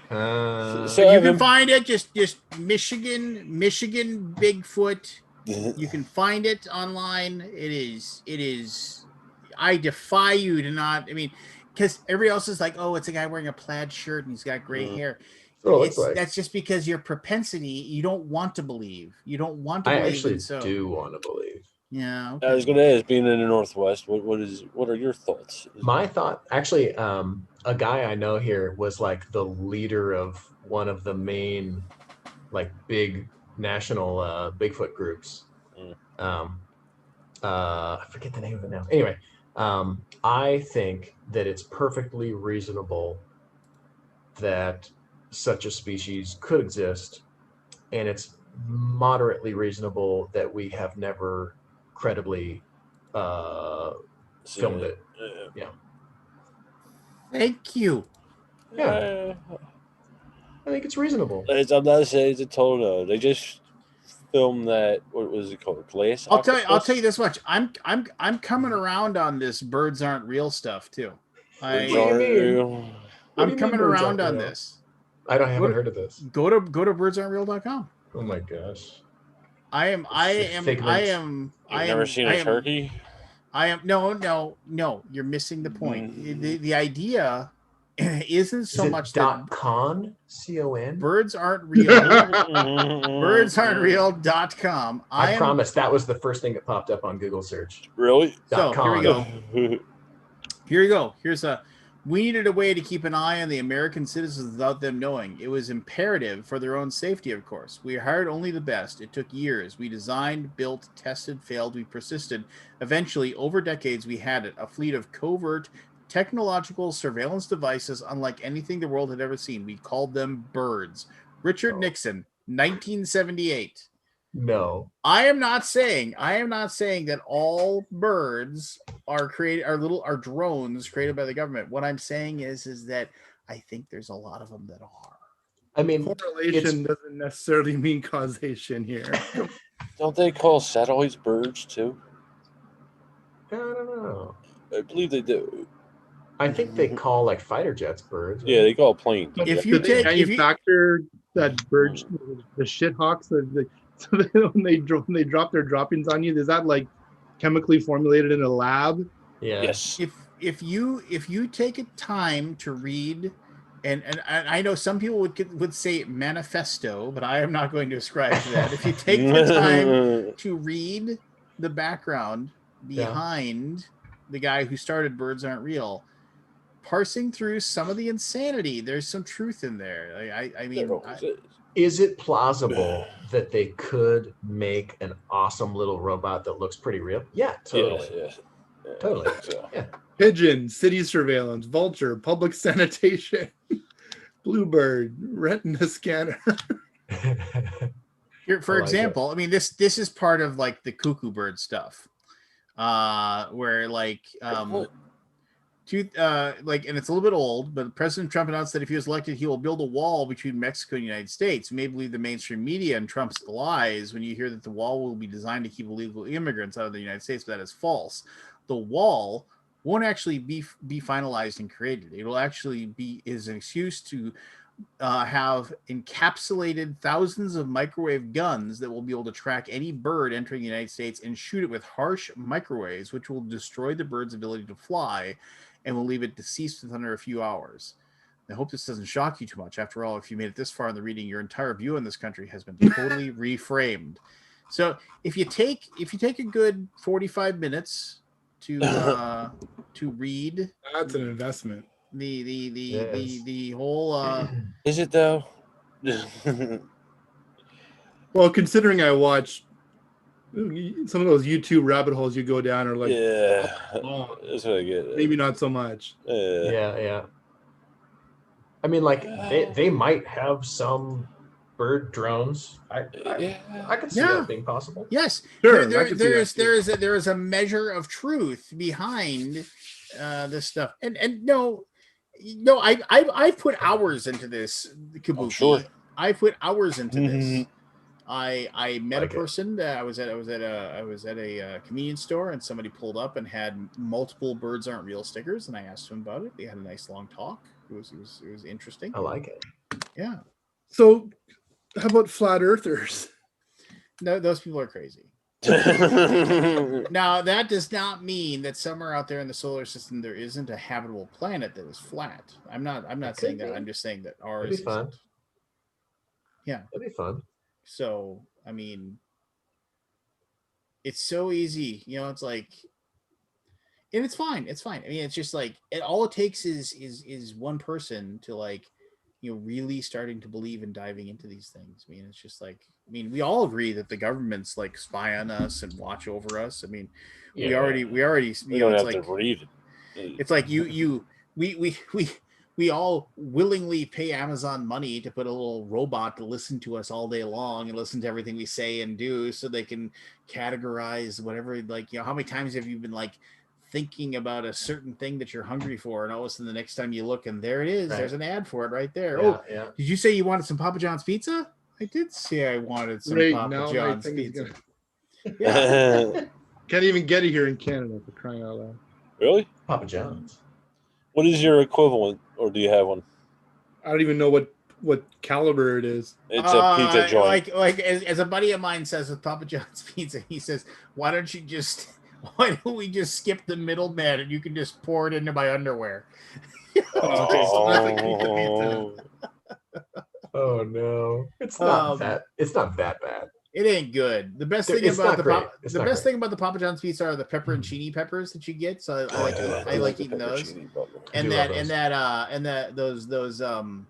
those butter things of butter to dip the garlic sauce to dip the crusts in after you eat. I mean, it's just like, can I just have a bag of crusts and like 20 of those some fake butter sauce. Some fake butter sauce. I can. Do you have Domino's up there or Pizza Hut? Yeah, we do. It's the equivalent to that. Yeah. We have a place called Pizza, and it's like really bad. It's like. Is that the same as Little Caesars? No, it's not. Okay. Actually. Okay. Funnily enough, because their slogan is pizza. Yeah. I love Little Caesars Crazy Bread. Like, that's good stuff, man. That's the bomb. I used to work at a video store, and in the strip mall that I worked at, there was a Little Caesars, and our boss actually put up a sign in the break room saying, if you're working a double shift or on your break, you cannot go get crazy bread. Do not eat all the crazy bread. No, because it's the garlic breath you get for the customer. Yeah. Oh yeah. Dude, pretty much any deli substance with garlic salt on it, it's gonna be pretty good. Yeah. I remember there was way back in the day when I worked at a video store. When I got done working, it was at midnight, the place closed. I would drive, and then the way I had to drive, I drive by a Papa John's pizza on the way home, and at that Papa John's, two of the guys that were managers there were like good friends of mine, and so there was a bar right across the street from there, and so I'd always pull in there, and one of the two of them would be working. They'd make me a free pizza, and I would sit there and shoot the shit with them, and then when they closed down, we would head over for last call to the bar across the street. Nice. That was good living. Living. Dude. One of my best jobs ever was pizza delivery boy. Such a great job. I did that for years. Such a great job. Yeah. For like a big chain or a small. Just a little local joint. Actually, there was a few in the Northwest called Pietro's, but you you walk in, you're like, man, it's really busy in here. Oop. Good luck, guys. Delivery. See ya. Get in my car, turn on some tunes. One of them sons of bitches. I would be like listening to like if it was the summer, I'd listen to like the baseball games on the radio, just in there. But it's like, looks like I got 3 pizzas for this one. I gotta drive all around town for these. Yeah, you guys are slammed. That looks rough. See ya. I mean, I did pull some shifts on the pizza oven too. Like, it's not like I never did the other stuff, but for the most part. I never did a pizza. I did like a delicatessen, a hoagie joint here. Oh yeah. We did steaks and hoagies, and it wasn't an actual delicatessen with meats cut and all that. Yeah. And the customers, there's a pizza place called Santucci's, which we love, and we have it delivered to the hoagies. Sounds good. And the customers would come in and give us like a double take, and we give them the numbers. Like, like, can't believe you did that. Like, we don't make pizza. Go ahead. Never worked at hoagie sounds good. Deli or a fast food place or pizza, but there's full service restaurants for me, like a dozen of them or something like that. I have scars still. To this day, I won't eat turkey, lunch meat turkey. From the slicer? Yeah. Tuna fish, very, very rare. I ate that once in the last 20 years. Yeah. Hoagies, I was getting to the point. I was at the point. It was like 10 years before I ate one. I went to the very close with cheesesteaks. I went to the very first Quiznos Oh, in where was that? Quiznos. I remember that was like we actually make our It's a subs chain. hot for you. It was Yeah. like, Yeah, and I never thought it was all that good. I had a couple buddies who were just like, "Oh, Quiznos is the best," and I was like, "It's okay," you know. Yeah, I was I just mean- kind of like, you know. But I had some people who are like, "Oh, it's just the best." it bugs not me the that best. I wasn't able to tell them how I wanted my sub. Yeah, that's too. That was too. It's like, oh, can I get? No. We make these too. This is Made your to one order. slice of this. This is your one thing of this. Did you not see the list on the thing? Yeah, I do remember. I'm used to that from Philly. But their pepperoncinis were good too, though. Yeah. We had Blimpies here for a while, but then they all closed. I like Blimpies. Never heard of it. It was a sandwich shop that, like, I think it was Yeah. based on the East Coast, and it kind of filtered its way west, and then Subway just basically took over and it got destroyed. But Blimpies was quite good. It was just they cut their sandwiches into fourths. I always liked that. It was like, oh look, they're all bite sized. Oh, dude, my favorite joint. There's one in Hood River, my hometown, and I think there's one in New York and like one in China or Tokyo or something. And it's called New York City Sub Shop. It's awesome. So Yeah, if you're ever in any of those places, I have said this repeatedly. If I ever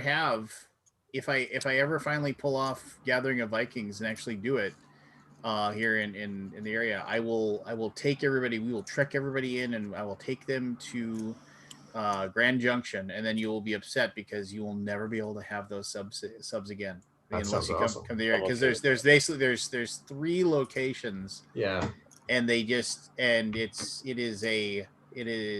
make their own bread. It's all fresh stuff. There's like 15 different sandwiches, and that you can do whatever you want, but they're all grilled up right in front of you, and it's just, and then they fresh cut fries. They cut the potatoes and fry them up right there.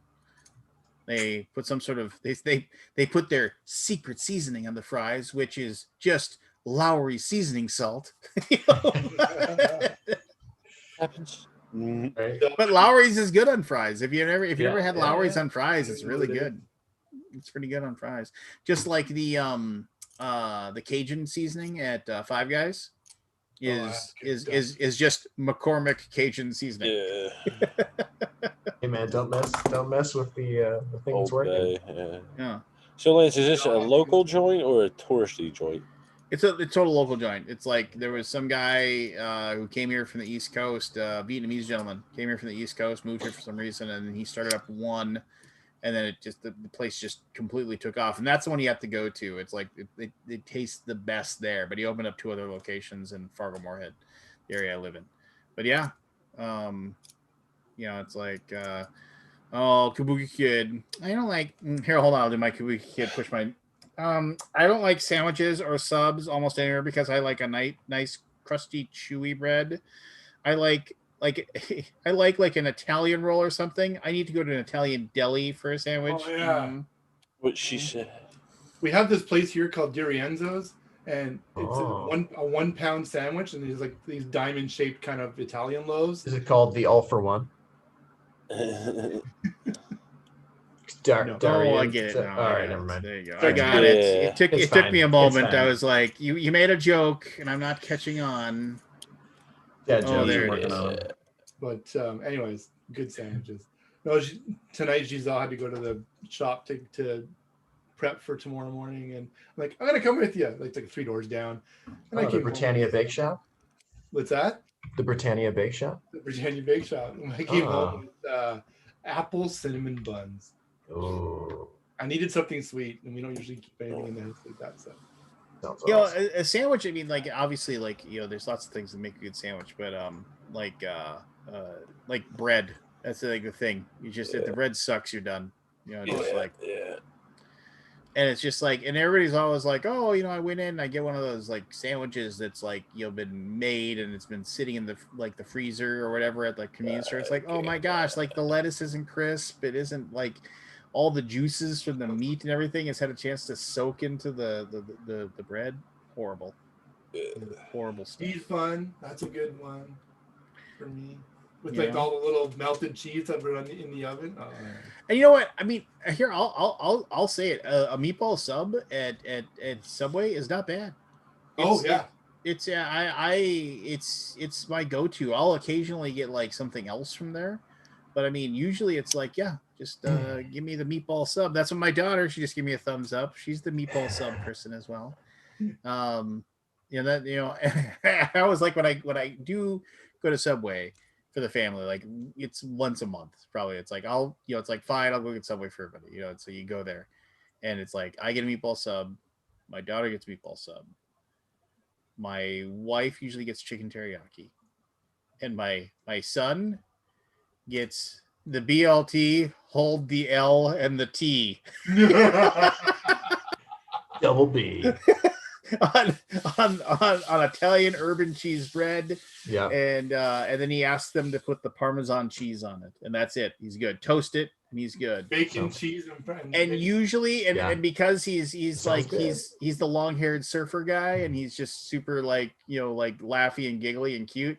If he orders it himself, they almost the people behind the counter almost always, and this is I apologize, this sounds sexist, but especially if it's a woman, they almost always give him extra bacon. It's like he just has whatever. He's like, I want a BLT, hold the L and the T, and Italian urban cheese bread. And they're like, here's 8 more strips of bacon, you little cutie. Yeah.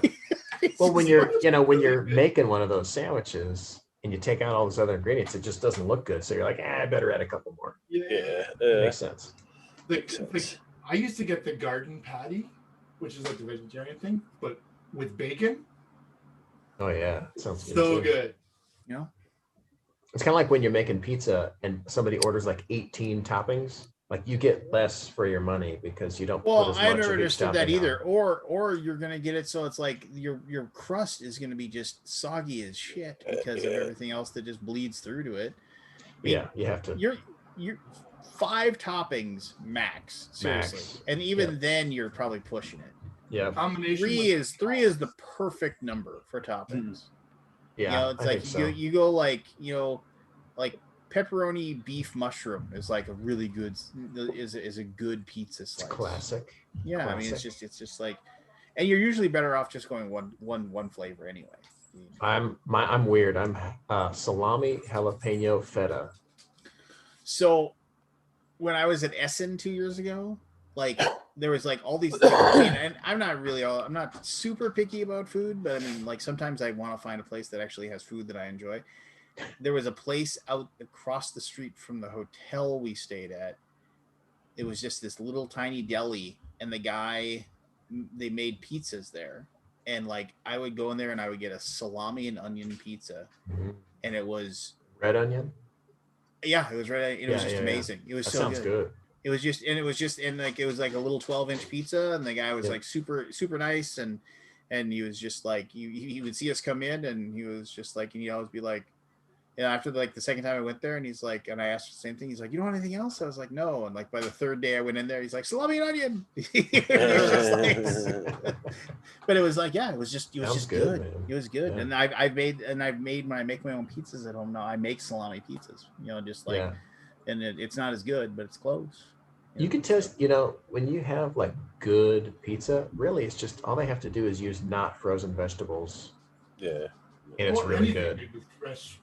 Yeah. Yeah. Much better. Yeah. Yeah. My wife's go-to is Hawaiian. Hey man, that's okay. Mine is a version of that. Mine is a white pizza with bacon and pineapple. Yeah, I don't really care for your people's bacon. Come here, you big dummy. Come here. I'm a Hawaiian. Say hi to the internet. You don't like ham? No, the Canadian bacon, whatever that is. Yeah, it's ham. Is that just bacon? Only people outside of Canada call it Canadian bacon. Your people's bacon? Yeah, your people's bacon. What do you call it in Canada? Just ham? No, it's bacon. well, no. Ham I always thought it was funny when I went to work at Domino's Pizza. It was ham. It wasn't Canadian bacon. It was like it's like they're 2 different things though. Canadian bacon, we call it back bacon. Back bacon. Yeah. Yeah, because they're little round things, right? Yep. Yeah. Yeah, and then there's actual ham. So on a Hawaiian pizza, it's here anyways. It's ham. It's not back bacon. Okay, That's Oh, how I it is see. here for the most part. Yeah. I see. It's- Yeah, we use front bacon here. Yeah, we use front bacon. Now that we're talking pizza, if Pork we belly. ever if I ever have my thing and people come to town, we'll go to Dwayne's House of Pizza. Dwayne. One location. It's been the same location. It's like a hole in the wall. It's been there for almost 50 years. They still make the pizza in like the stand-up ovens. They're not in conveyors. They when they make the pizzas, it's like they don't use shredded cheese. They put like basically slices of cheese to cover the everything. I mean, they hand roll they still hand roll the that's awesome. I mean, it's just and like it's covered in flour. I mean, I had a buddy who always would say, because the bottom of the pizza, the flour would turn black or brown. He was like, "Oh, it's dirt pizza," it's called, because there was no, that's the flour that's burned on the bottom of the pizza. Oh yeah. But it's so good. What is All up right. with that blue light, Evan? That makes you look like a Fremen or whatever? Is that like your? Is that? He's on to us. He's on to us. Just. I don't know. Maybe it's just Maybe it's just the blue within blue, I guess. No. Yeah. Nope. Now it's even more blue. Now it's even more blue. It's your eyes. How much spice you want? Yeah. Muad'Dib. It's those bedroom eyes, those blue eyes. Muad'Dib. All right, I'm gonna take off, guys. Yeah, I was just gonna say it's getting late and we're all over the place. So, Matthew, thanks for joining. Are you working on anything right now, Matthew, that people need to go by so you can? My board right here with all this stuff. Oh, what do we got? I can't. So- It's too fuzzy. I have let's see, some highlights. Got a game about kites that I'm gonna be working on with Ben out of Minneapolis. Is that Ben Moy? I'm familiar with Ben out of Minneapolis. Yeah. I got some those dice coins we're still working on. That, remember when I showed you that a couple of weeks ago? Those donut game is going to be pretty awesome with Chad from 25th Century. It's like a tile laying game, but we're working with this artist in the UK, and he's done some amazing looking like scrumptious donuts, and one of them is like maple bacon. It's going to be really good. And there's a hook to the game, and I'll talk about it after. I'm not sure if I can right now. Yeah. And there's going to be another game in the universe set in the same one that's set in Merchants of the Dark Road. It's set in that one. Oh yeah. So what there's happened to your glasses? I know they broke. No. I have a new. These are my computer glasses. Thankfully, my actual regular glasses are fine, but I have them on order. So. All right. Can I? I want to show you one thing because I was ridiculous. I so very rarely, like when the Facebook ad pops up for you or whatever, and like, hey, you want this thing?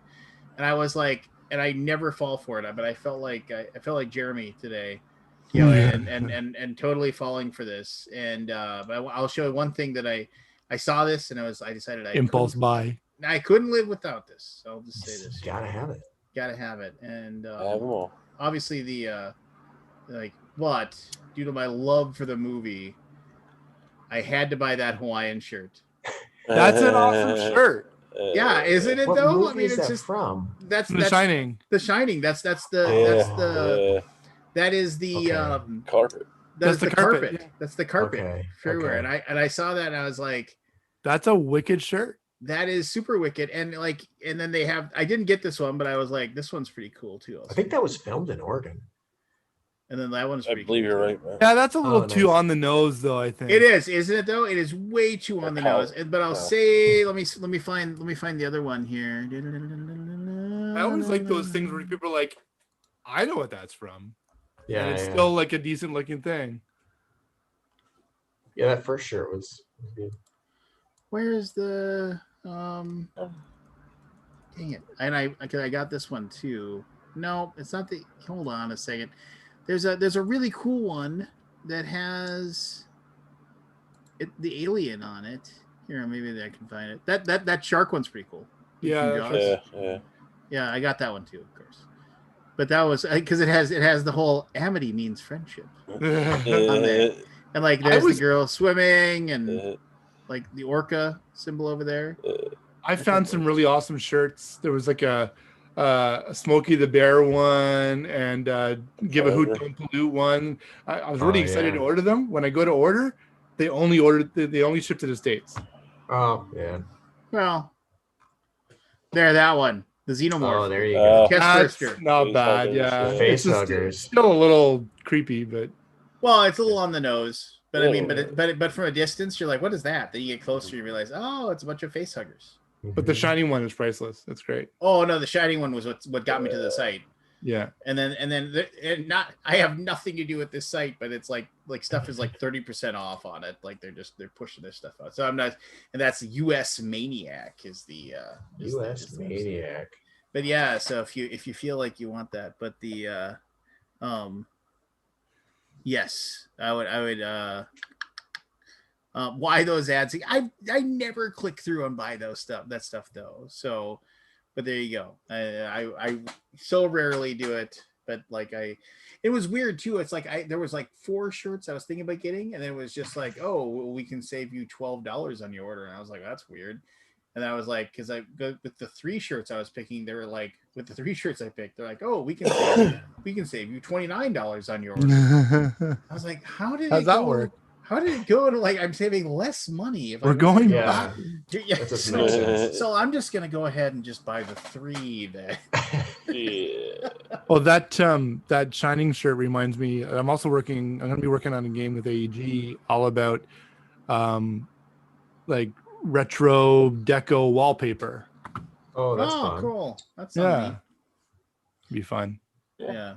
I'll let you go, but I saw somebody posted a meme that it said people are like, you grew up in the 80s, and it showed like this person like in a room and it had all this like new wave 80s garbage all over on the walls and stuff like that. It was all bright and colorful, and they're like, no, I grew up in the 80s, and it showed like that bad wood paneling everybody had. It was still there. It was still there from the 70s. Yeah. It's like, no, I grew up in the 80s. And the truckster in the driveway. There you go. The family truckster. That's how you got anywhere, right?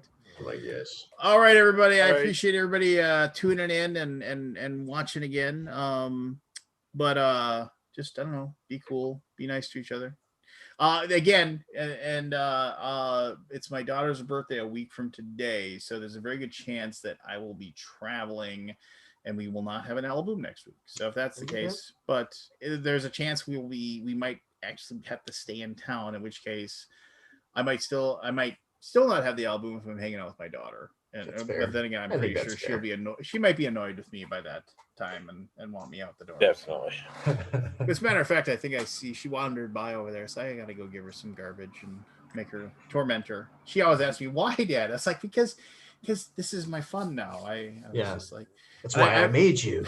I've promised her since the first day of school. I said for her first day of high school, I was going to wear my bathrobe and slippers and walk her to her first class. And I intend on making do on that. And she's just like, I just pray that COVID is still real. So you.